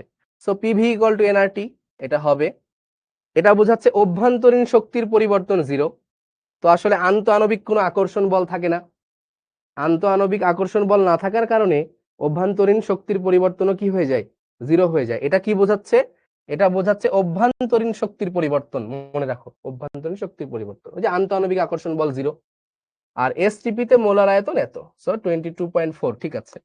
তাহলে তিনটাই হবে। সো 1, 2 and 3 তিনটাই হবে। এটা এটা মুখস্থ জিনিস আর কি, ক্লাসের কথার মাঝখানে বলা বা বইয়ে তোমাকে রিডিং পড়তে হবে, দ্যাটস ইট। হ্যাঁ, আচ্ছা, সো এটাও আমাদের হয়ে গেল। আচ্ছা, এখানে দেখো কোন গ্যাসের তাপমাত্রা ও চাপ দ্বিগুণ করা হলে আয়তনের কি পরিবর্তন হবে। সো প্রথমে এই কোশ্চেনটা অ্যাপ্রোচ করতে গেলে তোমরা ঘাবড়ে যাবা যে এই কোশ্চেনটা কি আদৌ আমার বয়েলের সূত্র নাকি চার্লস সূত্র নাকি কোনটা। সো তোমাকে এই কোশ্চেনটা অ্যাপ্রোচ করতে গেলে দেখতে হবে ভ্যারিয়েবল কে কে। দেখো ভাই, তাপমাত্রা ও চাপ দ্বিগুণ করা মানে তাপমাত্রাও ভ্যারি করছে, চাপও ভ্যারি করছে, আয়তনের কি পরিবর্তন হবে? তার মানে টি, পি, ভি, তিনটাই আমার ভ্যারিয়েবল। সো তিনটাই যদি ভ্যারিয়েবল হয় তখন আমাদের ফর্মুলা কি ছিল মনে আছে? তিনটা ভ্যারিয়েবল হলে আমাদের ফর্মুলা ছিল হচ্ছে P1 V1 divided by T1 equal কি ছিল ভাই? ইকুয়াল ছিল আমার P2 V2 divided by T2। Very simple, তাই না? অনেক সিম্পল না সমন্বয় সূত্রটা? তাহলে কি বলেছে ভাই বলতো? বলছে তাপমাত্রা ও চাপ দ্বিগুণ করা হয়েছে। তাপমাত্রা ও চাপ দ্বিগুণ মানে P2 ইকুয়াল টু হচ্ছে 2P1। হ্যাঁ, চাপ দ্বিগুণ করা হয়েছে, তাহলে P2 ইকুয়াল টু P1, আর T2 ইকুয়াল টু T1, তাপমাত্রাও দ্বিগুণ করা হয়েছে, ঠিক আছে। তাহলে আয়তন কত হবে? তাহলে চলো আমরা বসাই P1 V1 divided by T1 P2 V2। তো P2 মানে কত বসাবো? P2 মানে হচ্ছে বসাবো ভাই 2P1, V2 এর জায়গায় V2ই বসাবো, T1 এর জায়গায় 2T1 বসাবো। তাহলে এবার কি করতে হবে ভাই বলো? কাটাকাটি করতে হবে, তাই না? তো এটা এটা আমার গণ, P1 P1 আমার গণ, 2 2 গণ। সো কি থাকে দিন শেষে? V1 equal to V2। So আসলে আমার দিন শেষে কিছুই পরিবর্তন হচ্ছে না। কোনো পরিবর্তন হবে না। সো এটাকে একটু ফিল করা যায় ভেতর থেকে, ফিল করা যায়। তাপমাত্রা বাড়ালে আয়তন বাড়ে, তাহলে তাপমাত্রা দ্বিগুণ বাড়িয়েছো, আয়তন দ্বিগুণ হবে। চাপ বাড়ালে আয়তন কমে, সো চাপ যখন আবার দ্বিগুণ করলা আয়তন আবার আগের অবস্থায় চলে আসলো। দেখো তাপমাত্রা বাড়িয়ে দ্বিগুণ করলা, তাহলে দ্বিগুণ হলো, ঠিক আছে, এই যে এরকম ছিল, তাপমাত্রা যখন বাড়ালা দ্বিগুণ হয়ে গেল। এবার চাপ আবার দ্বিগুণ করলা, চাপ যখন দ্বিগুণ করলা আবার এটা অর্ধেক হয়ে গেল, আগের আগের অবস্থায় চলে আসলো। তো আসলে আয়তনের কোনো পরিবর্তন এখানে নাই, ঠিক আছে। সো ভি আমার কনস্ট্যান্ট। ক্লিয়ার? সো বেশ সুন্দর একটা কোশ্চেন, এবং এই টাইপের কোশ্চেন গুলোই বারবার বারবার আসে আর কি। ওকে, ক্লিয়ার? আশা করি ক্লিয়ার। কোনটি গ্রাহামের ব্যাপন সূত্র? হ্যাঁ, সো ওই যে বললাম যে আসলে এমসিকিউ আমি পড়াবো এক, দিবে আরেক ভাবে, মানে সেম জিনিসটাই অন্যভাবে ঘুরাই দিবে। তো গ্রাহামের ব্যাপন সূত্র কি ছিল ভাই? R1/R2 equal to √over M2/M1, তাই না? তো এটা তো আমার বাদ, এটা তো হয় না। R1M1 হবে না, এটা বাদ। আর সমানুপাতিক 1/M এটা হবে না, ঠিক আছে। এখানে 1 মিস পড়েছে, 1টা মিস গেছে আর কি, সো আমি 1টা লিখে দিই। এটা 1, এটা 2, ঠিক আছে। সো এটা যদি আড়াআড়ি গুণ করো, আড়াআড়ি গুণ করলে কি হচ্ছে দেখো তো, এইটার সাথে এইটা, এইটার সাথে এইটা, সো আমার R1√M1 ইকুয়াল টু হচ্ছে R2√M2। সো দেখো এত ইজি আসলে। এমসিকিউ গুলো তুমি চাইলে, আমার মানে থিওরি পড়া থাকলে তোমার এমনিতেই হয়ে যাবে। বলো তো ভাই কঠিন লাগছে? মানে আমি যা পড়িয়েছি, যত কঠিন কঠিন জিনিস পড়িয়েছি, এরপরে কি আর এগুলো তোমার কাছে কোনোভাবে কঠিন লাগছে? তোমরা যে ক্লাসের শুরুতে বলতা যে ভাই কঠিন জিনিস পড়ান, কঠিন জিনিস পড়ান, সো তুমি জাস্ট খাতাটা খুইলো, তোমার যে কোনো ফ্রেন্ডের কাছ থেকে যায়ও, যে খাতাটা খুলতে বইলো ওরে, যে পরিবেশ রসায়ন পড়ছে, আর আমার পরিবেশ রসায়নের খাতাটা বের করো, দুজন পাশাপাশি বইসো, হ্যাঁ, কম্পেয়ার করো, তাহলে তুমি বুঝতে পারবা যে তুমি কি শিখেছো। এখন তুমি নিজে কিভাবে এটাকে বড় করছো, নিজে কিভাবে এটাকে লালন পালন করছো, এটা কমপ্লিটলি তোমার উপরে। আমি যা শিখেছি তা কখনোই তোমার জন্য এনাফ হবে না, এটা কিন্তু আমি তোমাকে আগেই বলেছি। হুম, ওকে।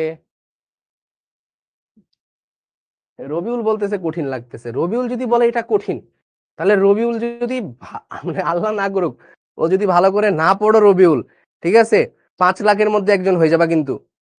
হ্যাঁ, 5 লাখের মধ্যে একজন হয়েও না। তুমি বলতে পারো 5 লাখ তো অনেক ভাই, 5 লাখের মধ্যে একজন হইলে তো ভালোই, ঠিক আছে। প্রমাণ অবস্থায়, প্রমাণ অবস্থা মানে হচ্ছে এসটিপি। 10 সেন্টিমিটার কিউব অ্যামোনিয়ার ভর কত? তো এসটিপি তে আমাদের ফর্মুলা কি ছিল বলতো?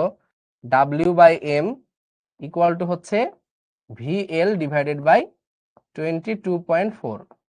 অ্যামোনিয়া কত? 10 গ্রাম। আর অ্যামোনিয়ার আণবিক ভর কত? অ্যামোনিয়ার আণবিক ভর হচ্ছে 17, তাই না? নাইট্রোজেন হচ্ছে 14 প্লাস হাইড্রোজেন 3, তাহলে 17।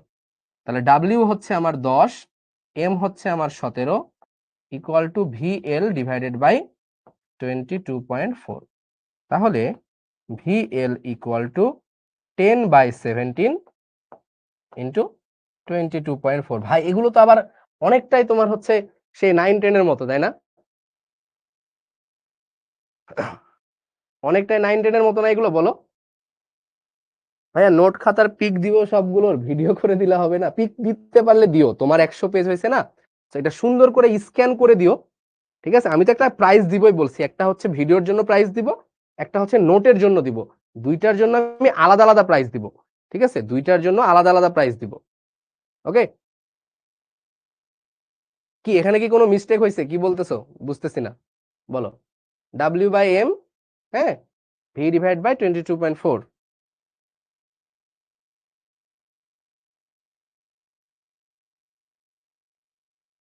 হাই হাই, ও সরি, আমি গ্রাম কেন 10 ধরেছি, এই তোমরা বলছো না কেন? একজন দুইজন খালি বলেছো ভুল হয়েছে। এটা তো সেন্টিমিটার কিউব, মানে ভি দেওয়া, ভি দেওয়া, তো ভিটা তো লিটারে, তাহলে ভি কত ভাই? ভি কত? 10 সেন্টিমিটার কিউব। মানে হচ্ছে সেন্টিমিটার কিউব মানে কি বলতো? আমি তো এটাকে ভর ধরেছি, বোকাগুলা, বলো। 10 সেন্টিমিটার কিউব, আমি বোকা সরি। সেন্টিমিটার কিউব মানে কি? মিলিলিটার। সো আমাকে লিটারে নিতে হবে, লিটারে। সো 10 সেন্টিমিটার কিউব মানে হচ্ছে 10 ml। তো 10 ml মানে হচ্ছে 10 into 10 to the power -3 litre, তাহলে এত লিটার। ঠিক আছে, তাহলে আমার লাগবে ডাব্লিউ। তো ডাব্লিউ ইকুয়াল টু ভি কত? ভি হচ্ছে 10 into 10 to the power -3 divided by 22.4। M হচ্ছে কত? 17। এই তো, আরো easy. So 10 into 10 to the power -3 divide by 22.4 into 17, 7.589 into 10 to the power -3, এত গ্রাম। ডান? ওকে, ঠিক আছে, আমরা পরবর্তীতে যাই। ও, নোট অ্যাপ্রুভ করে না? আমি তো আজকে অনেকগুলো নোট অ্যাপ্রুভ করেছি, আমি নিজে অনেকগুলো করেছি। আচ্ছা ঠিক আছে, আমি দেখবো।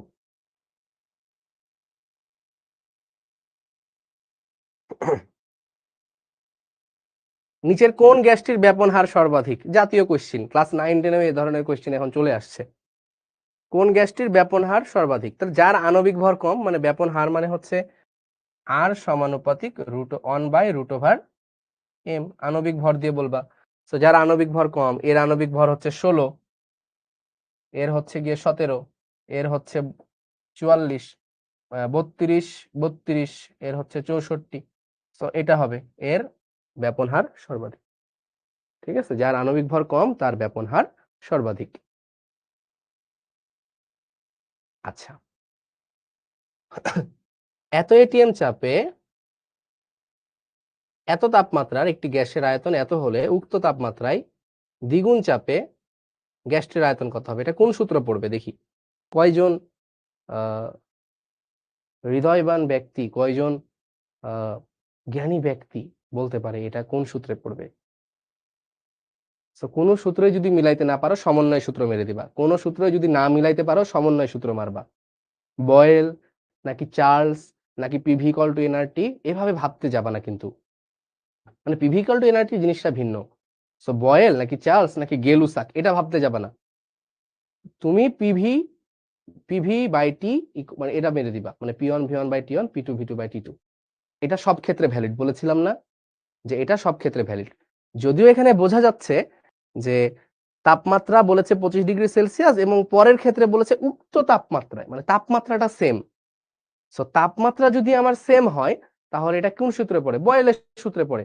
বাট আমি মনে করো এটা ধরতে পারছি না যে কোন সূত্রে পড়ে, বয়েল নাকি চার্লস। ধরতে পারা উচিত, মানে একদমই গাধা না হইলে এটা ধরতে না পারার কোনো রিজন নাই। ঠিক আছে, তারপরে যদি ভুলে যাও তাহলে আমি যেভাবে বলছি সেভাবে করবা। হ্যাঁ, মানে সব সময় এটা সব ক্ষেত্রে তুমি করে ফেলতে পারবা। P one V1 by টি1, পি2 ভি2 by টি2। হ্যাঁ, আচ্ছা, খুবই ভালো কথা। ভাই দেখো পি1 কত? পি1 হচ্ছে 1.5 এটিএম, সো বসাও 1.5। ভাই ভি1 কত? ভি1 হচ্ছে এই যে দেখো এত হলে মানে 0.5 লিটার, তাহলে 0.5 লিটার। টি1 কত ভাই? হ্যাঁ, অবশ্যই আমরা কেলভিনে বসাবো, so 298।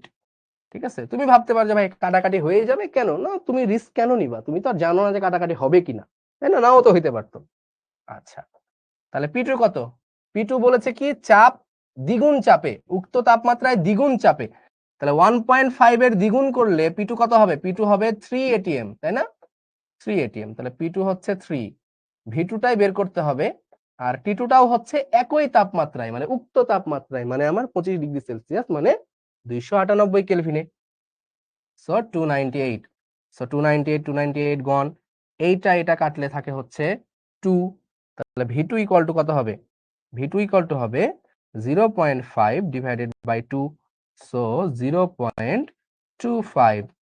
I guess I am right, 0.25 litre. বোঝা গেল? তো দেখো, মানে তোমার এত মাথার উপর জোর দেওয়ার কি দরকার আছে যে বয়েল নাকি চার্লস? ঠিক আছে, ক্লিয়ার? আশা করি ক্লিয়ার। এই যে চলে আসছে একজন, বলছে ভাইয়া সম্পূর্ণ অধ্যায় পড়ানো হয়নি তো। ঠিক আছে, আমি কখন বললাম যে সম্পূর্ণ অধ্যায় পড়ানো হয়েছে? তোমরাই বলো, আমি কি একবারও বলেছি যে সম্পূর্ণ অধ্যায় পড়ানো হয়েছে? নাকি আমি বলেছি যে কিছু জিনিস তোমরা এখন বুঝতে পারবা না পড়াইলেও?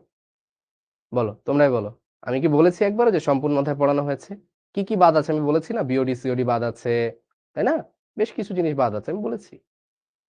টেনশন কেন নাও? এবং এগুলো একটু নিজেরা দেখো না, সিকিউ দেখো।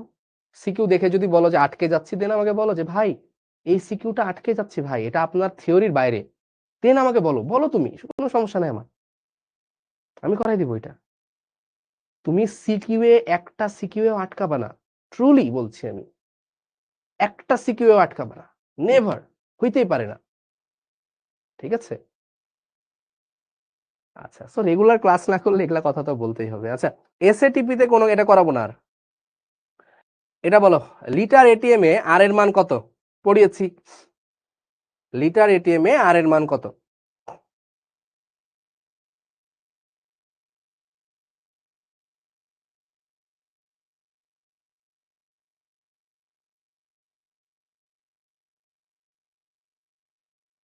0.0821, 0.0821 litre atm per kelvin per mole বা পার মোল পার কেলভিন। কোন গ্যাসটির ব্যাপন হার সব থেকে বেশি, মানে যার ইয়া কম, তাহলে হাইড্রোজেনের ব্যাপন হার সব থেকে বেশি। ভাই এত ইজি, মানে বোঝো, মানে কেমিস্ট্রি কত ইজি ভাই। ফিজিক্সের একটা কোয়েশ্চেন সলভ করতে তোমার কত মাথা ব্যথা করা লাগে, কত মাথা ব্যথা করা লাগে, লাগে না? লাগে, লাগে তো, তাই না? হুম। তারপরে বলো, কোনটি আইসোথার্ম সমর্থন করে? এই যে দেখো গ্রাফ চলে আসছে এবার, কোনটি আইসোথার্ম সমর্থন করে? সো গ্রাফ চলে আসছে। সো কেউ যদি গ্রাফ না বোঝো, আমার গ্রাফ যদি কেউ না পড়ে থাকো, তাহলে তো ইউ আর গন নাও, তাই না? হ্যাঁ। সো দেখো ভাই, পিভি ইকুয়াল টু কে ছিল, পি মানে ভি সমানুপাতিক 1/p, ভি সমানুপাতিক 1/p, তাই না? আইসোথার্ম মানে কি? সমতাপীয়। এটা কি ভুল ভাল লিখছে? দেখো দেখি কি একটা অবস্থা। হ্যাঁ, কি তুলছে এটা? কোনটি আইসোথার্ম সমর্থন করে না দিতে হবে, কোনটি আইসোথার্ম সমর্থন করে না, বানাই ফেলো তো। করে না, করে না, করে না, ঠিক আছে? কারণ এই কার্ভ গুলো আইসোথার্মাল কার্ভ, ভি সমানুপাতিক 1/p, তাহলে এটা হবে Y equal to M X, তাই না? আবার ওইটা হচ্ছে PV equal to K, PV equal to K, তার মানে এটা একটা কনস্ট্যান্ট স্ট্রেট লাইন।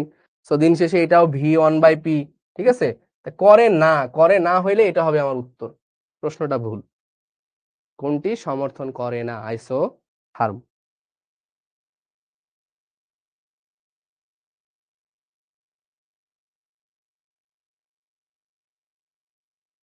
কোয়েশ্চেনটা খুব একটা যাচ্ছই হয় নাই, বা এখন এটা ভেবে দিয়েছে কিনা যে এখানে একটাই লাইন, তাহলে এটা উত্তর নিব আমি।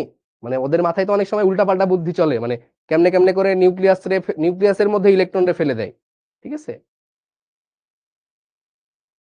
এটা কেন? এগুলার উত্তরে আমি এখন যদি বলো যে কেন, তাহলে হবে গ্রাফ কতবার ধরে গ্রাফ পড়িয়েছি, ঠিক আছে? এগুলো আইসোথার্মাল কেন? কারণ এগুলোর প্রত্যেকটা মানে বয়েল মানে হচ্ছে আমার টেম্পারেচার কনস্ট্যান্ট, বয়েল মানে আছে আমার টেম্পারেচার কনস্ট্যান্ট। বায়ুমণ্ডলে নাইট্রোজেনের আংশিক চাপ কত? সো এটা তোমার কাছে মনে হইতে পারে ভাই এটা আপনি পড়েন নাই। ভাই এটা আপনি পড়েন নাই, এটা পড়ানো লাগে? আংশিক চাপ বের করতে পারলে এমনিতে পারবা, আংশিক চাপ বের করতে পারলে এমনিতে পারবা। আচ্ছা, একটা বায়ুতে মানে এয়ারে, জেনারেলি এয়ারে কি দেওয়া ধরা হয় বলো? আমি দেখেছিলাম, ক্লাসে করিয়েছি আমি, এয়ারে কত পার্সেন্ট নাইট্রোজেন থাকে? 78% নাইট্রোজেন থাকে, 21% অক্সিজেন থাকে, আর বাকি হচ্ছে আদার্স, 0.01% আদার্স, তাই না? হ্যাঁ। তো তুমি এক কাজ করো না, তুমি আদার্স জিনিসটা বাদ দিয়ে দাও তো, মানে এটা তো খুবই খুবই কম ইফেক্টিভ, আদার্স তো অনেকগুলো গ্যাসের মিক্সচার। তো তুমি এক কাজ করো, এটাকে তুমি এভাবে ধরে নিবা, মানে খুব একটা চেঞ্জ আসবে না, যে 0.79 হচ্ছে নাইট্রোজেন, নাইট্রোজেন, আর হচ্ছে 0.21 হচ্ছে এত মোল হচ্ছে অক্সিজেন। পার্সেন্টেজ মানে তো আসলে আমি মোল হিসেবে ধরে নিলাম, ঠিক আছে, যে এত মোল নাইট্রোজেন এত মোল অক্সিজেন আছে 1 মোলের মধ্যে, মানে 1 মোল এয়ার যদি হয় তাহলে 1 মোলের মধ্যে কত, এত পার্সেন্ট এত পার্সেন্ট, তাহলে 1 মোলকে পার্সেন্ট করলে এত এত, তাহলে এবার আংশিক চাপ কত, তাহলে পি অফ এন টু, তাহলে পি অফ এন টু হবে X of N two into হবে P total. X of N two কত ভাই, এক্স অফ এন টু কত, এক্স অফ এন টু হবে N of N two divided by N of N two plus N of O two into P total. Total চাপ কত হবে, total চাপ কত হবে, এই কি কমেন্ট কই গেল, ক্লাস চলে,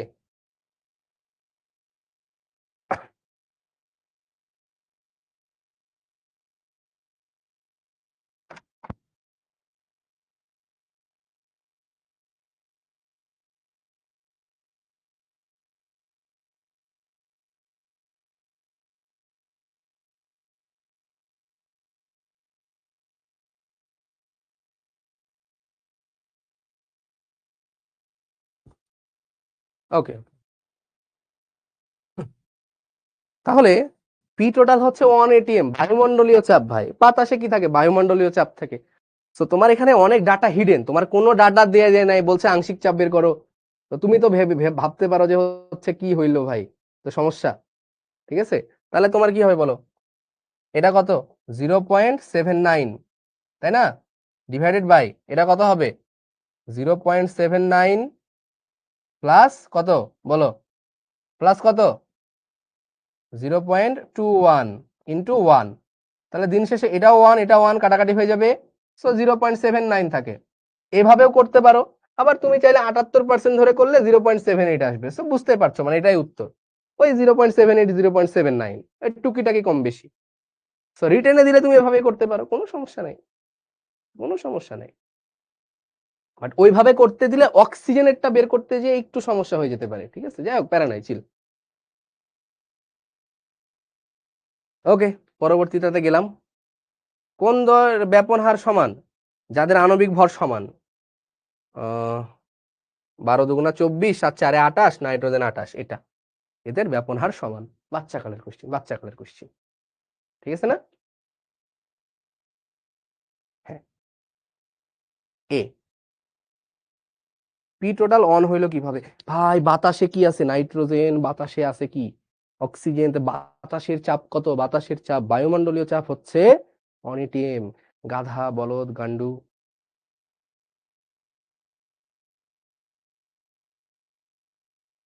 পয়েন্ট দিলাম কেন, কোথায় পয়েন্ট দিলাম, কই,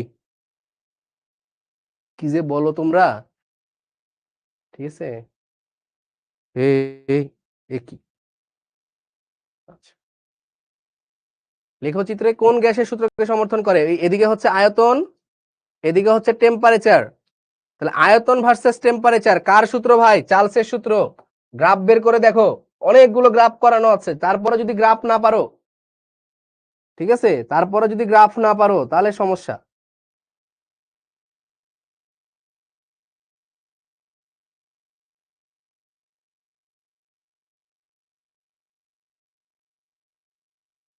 বলো ভাই, এমসিকিউ এ কি কনফিডেন্স পাইতেছো যে পারা যাবে এমসিকিউ, ঠিক আছে। আচ্ছা, ওই যে যে পার্টটুকু আলাদা, রিডিং পার্ট, ওগুলো হোল্ডে রাখো, হয়ে যাবে, ওগুলো নিজে নিজে রিডিং করার চেষ্টা করো।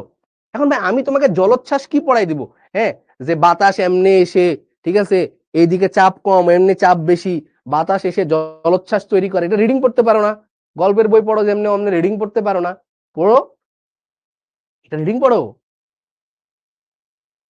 আচ্ছা, স্থির তাপমাত্রা, কি এটা, স্থির তাপমাত্রায় নির্দিষ্ট ভরের গ্যাসের আয়তন বনাম চাপ, আয়তন বনাম চাপ, বলো কি হবে, পড়িয়েছি এটা, আয়তন বনাম চাপ, ঠিক আছে, যদিও পুরোপুরি সঠিক উত্তর নাই এখানে, সঠিক উত্তরটা বলতে হবে, মানে এখানকার উত্তরটাও বলো সঠিক উত্তরটাও বলো, পুরোপুরি সঠিক উত্তর এখানে নাই।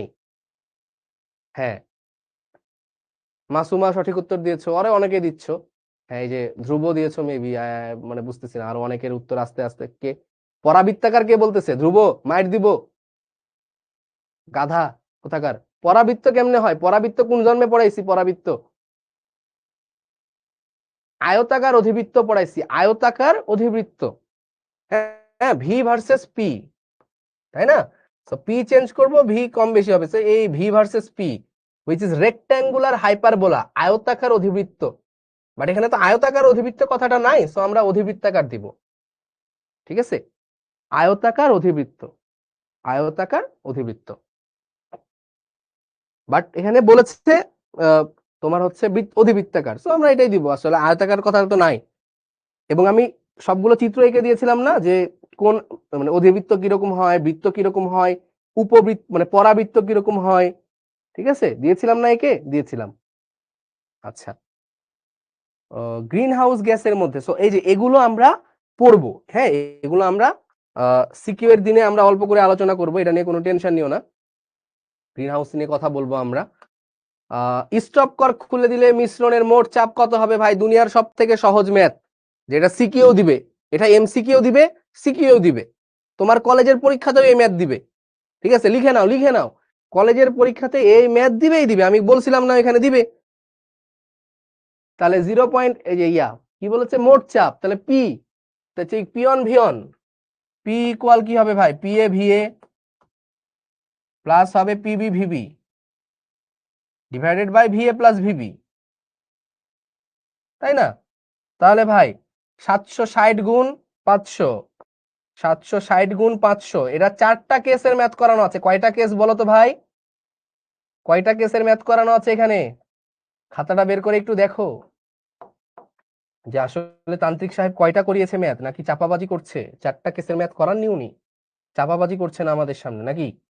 এটা বের করে দেখো যে আসলে করিয়েছি নাকি চাপাবাজি করছি। দেখো তো, দেখো তো, খাতাটা বের করে দেখো। তাহলে 760 গুণ 500 প্লাস 770 গুণ 600 ডিভাইডেড বাই 500 যোগ 600, তাহলে হয়ে গেল 765.45 মিলিমিটার মার্কারি।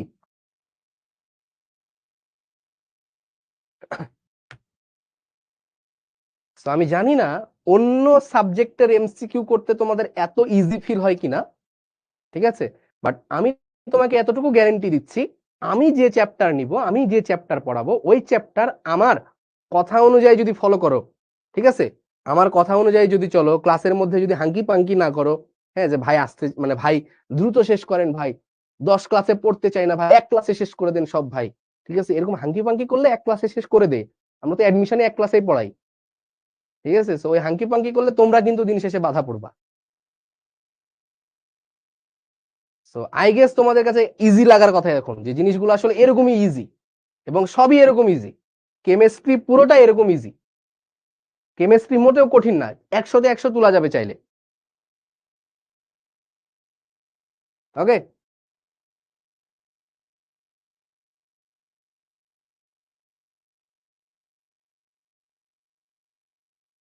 ওকে। এসটিপি তে নিচের কোন গ্যাসের 1 মিলি মানে 1 ml এর ভর কম? ওকে, সো আসলে আমাদের জিনিসটা কি ছিল, W by M equal to ছিল হচ্ছে ভি ডিভাইডেড বাই 22.4, তাহলে W equal V divided by 22.4 into M. তো তুমি কি 1 মিলি দিয়ে সব বারগুলো বের করে করে দেখবা, বলো দেখি। এই প্রসিডিউর শিখো, কিভাবে এর এমসিকিউ কিভাবে অ্যাপ্রোচ করতে হয়।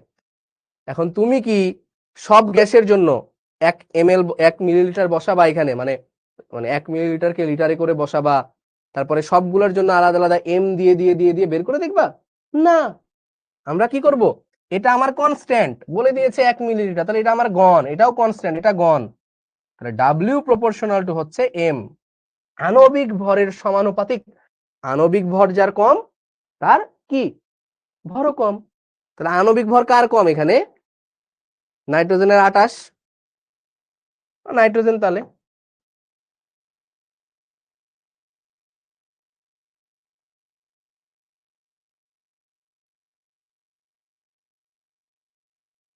কি লিখতে চাইছেন এটা? আজ এটা আমার এক্সামে আসছে, মিস্টার নারুটো এক্স। নারুটো কি, এটা কি কোনো অ্যানিমি ক্যারেক্টার? আমি অবশ্যই অ্যানিমি দেখি না, ঠিক আছে? আমি অ্যানিমে দেখি না, তো বাট ক্যারেক্টার মেবি নারুটো নামটা মনে হয় মেবি কোনো অ্যানিমে ক্যারেক্টার এরকমই শুনছি আমি, যাই আমি জানি না। ঠিক আছে।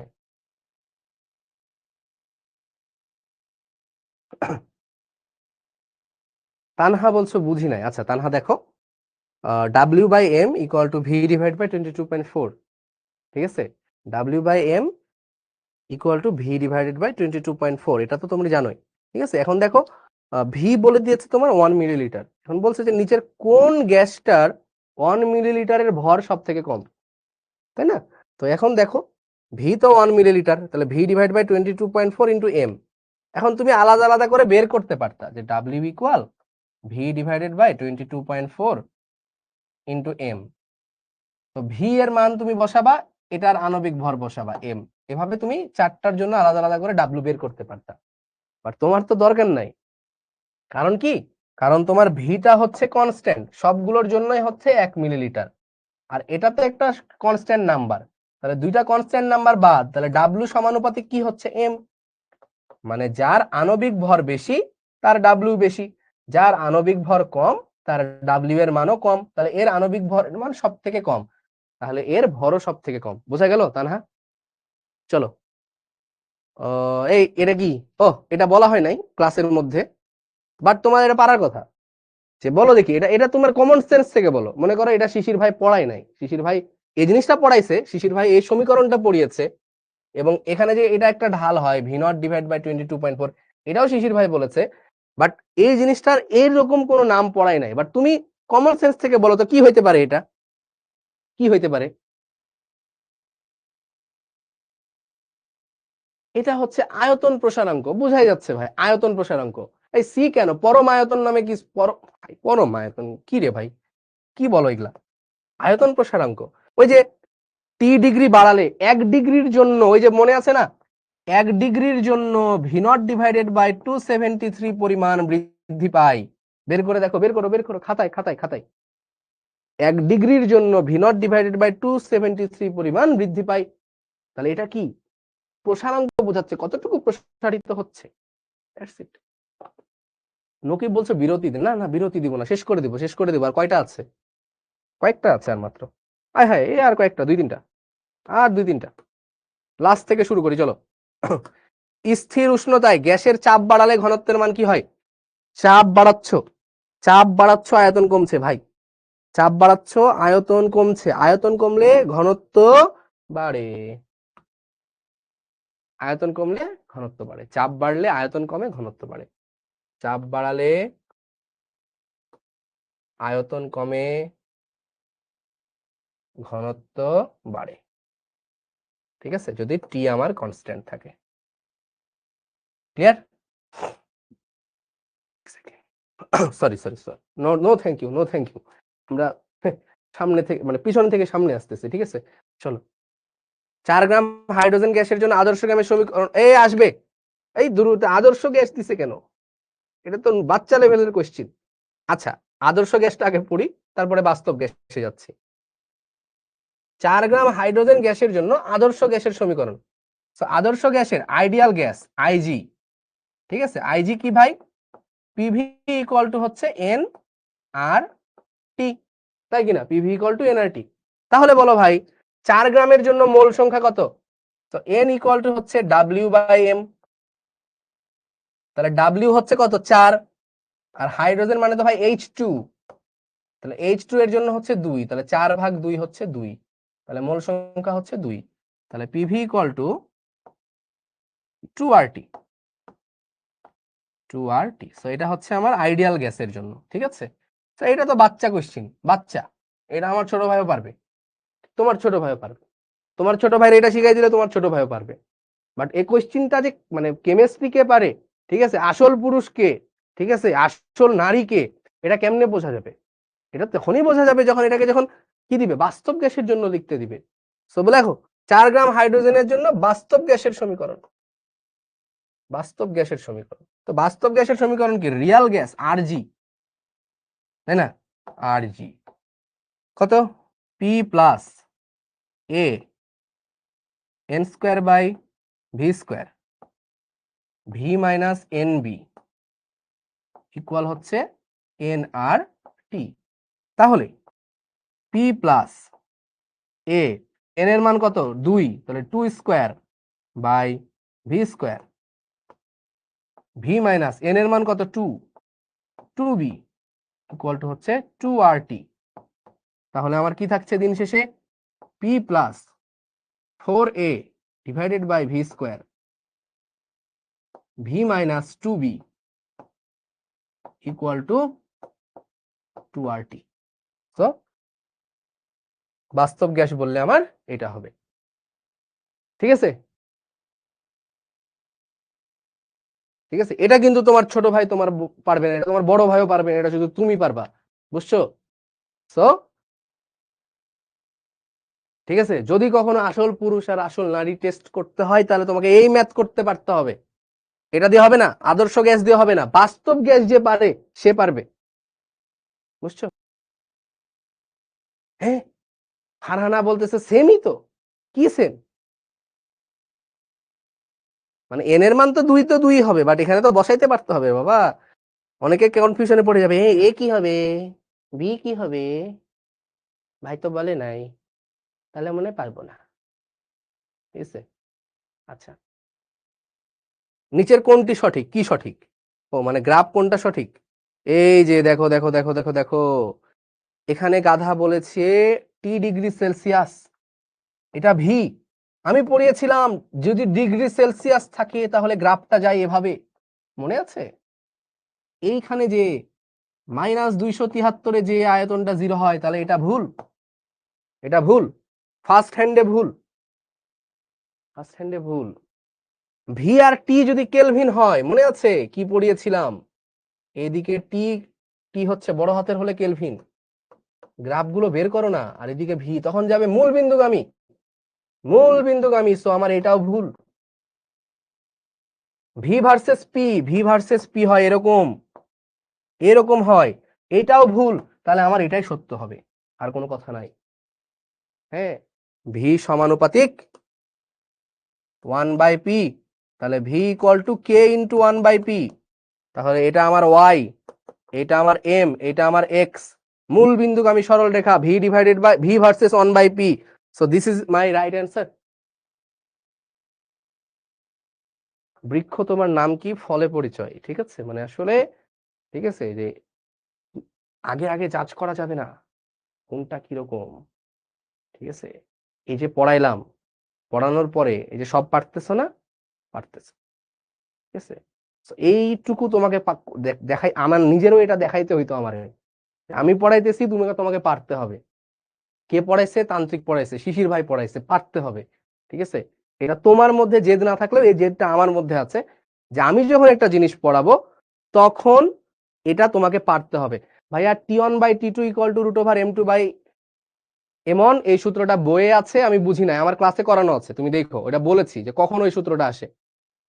ঠিক আছে, আর ওই বইয়ে তো গাধামি করছে সূত্র, গ্রাহামের গ্যাস ব্যাপন সূত্র বইয়ে এমন বিচ্ছিরি ভাবে দেওয়া, এমন বাজে ভাবে দেওয়া, মানে লিটারেলি ও মনে হয় গ্রাহামের সূত্র পড়েও দেখে নাই।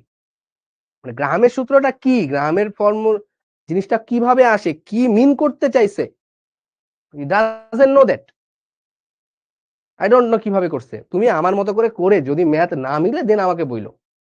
ঠিক আছে, ওই ভুল সূত্র কেন পড়বা, ভুল লিখছে তো, একবারও বলেও না যে T1 ইকুয়াল টু T2, একবারও বলে নাই, একবারও বলে নাই কনস্ট্যান্ট প্রেসার, একবারও বলে নাই কনস্ট্যান্ট টেম্পারেচার, কি করে কি লিখে আল্লাহ জানে।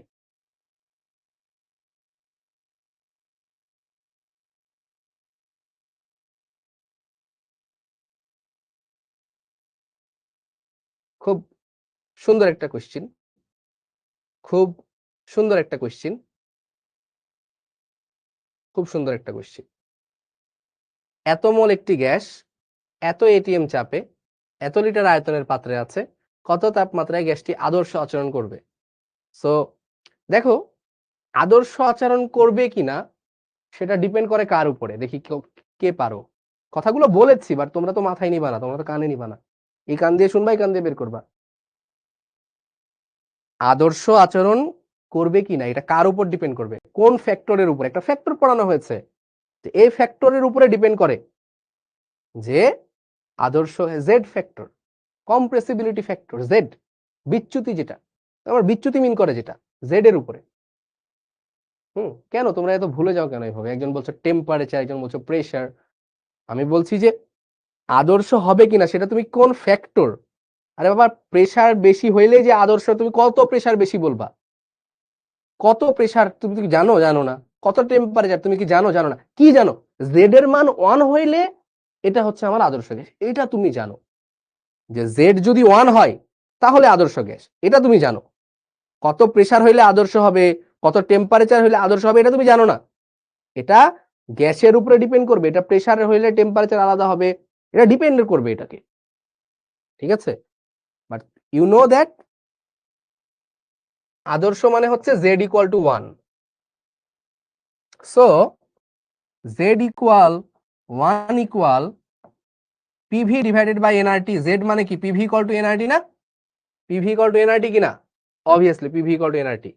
তাহলে ভাই আদর্শ হইতে গেলে আমার কি হয়? এটা আমি ক্লাসেও বলেছিলাম যে তুমি এমনিতেও বলতে পারতা, সরাসরি বলে দিতে পারতা যে PV equal to NRT, but you have to understand যে আদর্শ আচরণ করা মানে কি বোঝাচ্ছে। আদর্শ আচরণ করা মানে বোঝাচ্ছে জেড এর মান আমার 1, তাহলে জেড মানে হচ্ছে পিভি ইকুয়াল টু এনআরটি। ঠিক আছে, এই জন্য বলছে জেড এর মান কি। বাবা তুমি যে প্রশ্নটা করলা, তুমি কি সব ক্লাস করেছো? জেড মানে কি? জেড মানে তো আমি বলেও দিয়েছি অলরেডি, ক্লাস করতে হবে। তো পিভি ইকুয়াল টু এনআরটি। ঠিক আছে, আচ্ছা তো আমার টেম্পারেচার লাগবে, তো ইজি খুবই। T equal PV divide by NR. What is P? P is 24.63। What is V? লিটারে আছে, সো আমার টেনশন নাই, 0.5 litre. What is N? 0.25। What is R? 0.0821। কত আসে এটা টেম্পারেচার? কত আসে? ঘ 600 আসে। আরে ধ্রুব এতগুলো উত্তর লিখছে যে আমি আর কারো উত্তরই দেখতে পাইতেছি না। ঘ ঘ ঘ ঘ ঘ ঘ ঘ টাইপ করে রেখে দিছে।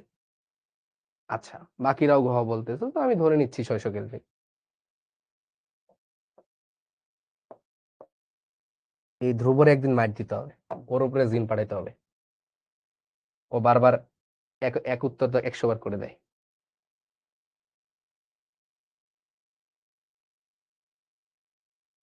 ওকে, আর করাইতে পারতেছি না, এগুলা পারবা। ঠিক আছে, বাকিগুলা করে নিবা, 2টা বাকি থাকলো, এই 2টা করে নিবা। তো তোমরা আমাকে এখন একটা অনেস্ট কথা বলো, যারা সবগুলো ক্লাস করেছো, যারা সবগুলো ক্লাস করেছো, দেখো ভাই আমার ক্লাসের শেষে আবার কোনো মোটিভেশনাল স্পিচ নাই। এখন অনেকে ভাব দুরু কি ভাই, ক্লাসের শেষে এখানে একটা মোটিভেশন স্পিচ লিখে আনবে না?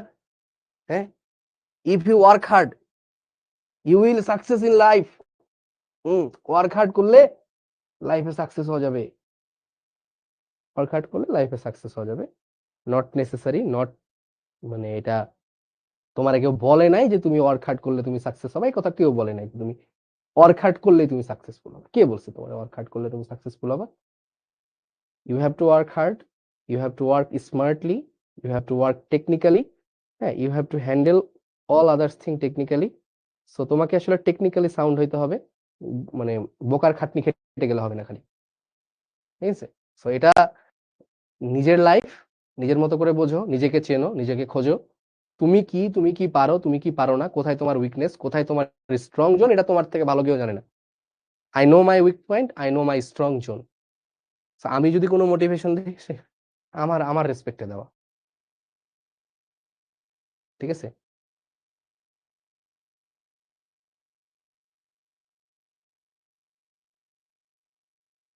আচ্ছা বলো বলো বলো, অনেস্ট রিভিউ। ও অনেস্ট রিভিউ তোমরা শিখবো জিতবোতে দিবা, এটা আমার দরকার, এটা আমার জরুরি। ঠিক আছে, তোমরা একে তো তোমাদের স্টুডেন্ট নাম্বার হঠাৎ করে 1.7K থেকে ক্লাস করতে করতে থেকে জানি 700-500 জন দিয়ে ক্লাস শুরু হইতেছে, বুঝলাম না হোয়াই, কেন এরকম হইলো তোমাদের? আমি জানি না। তোমাদের কি কলেজে পরীক্ষা টরীক্ষা চলতেছে কোনো?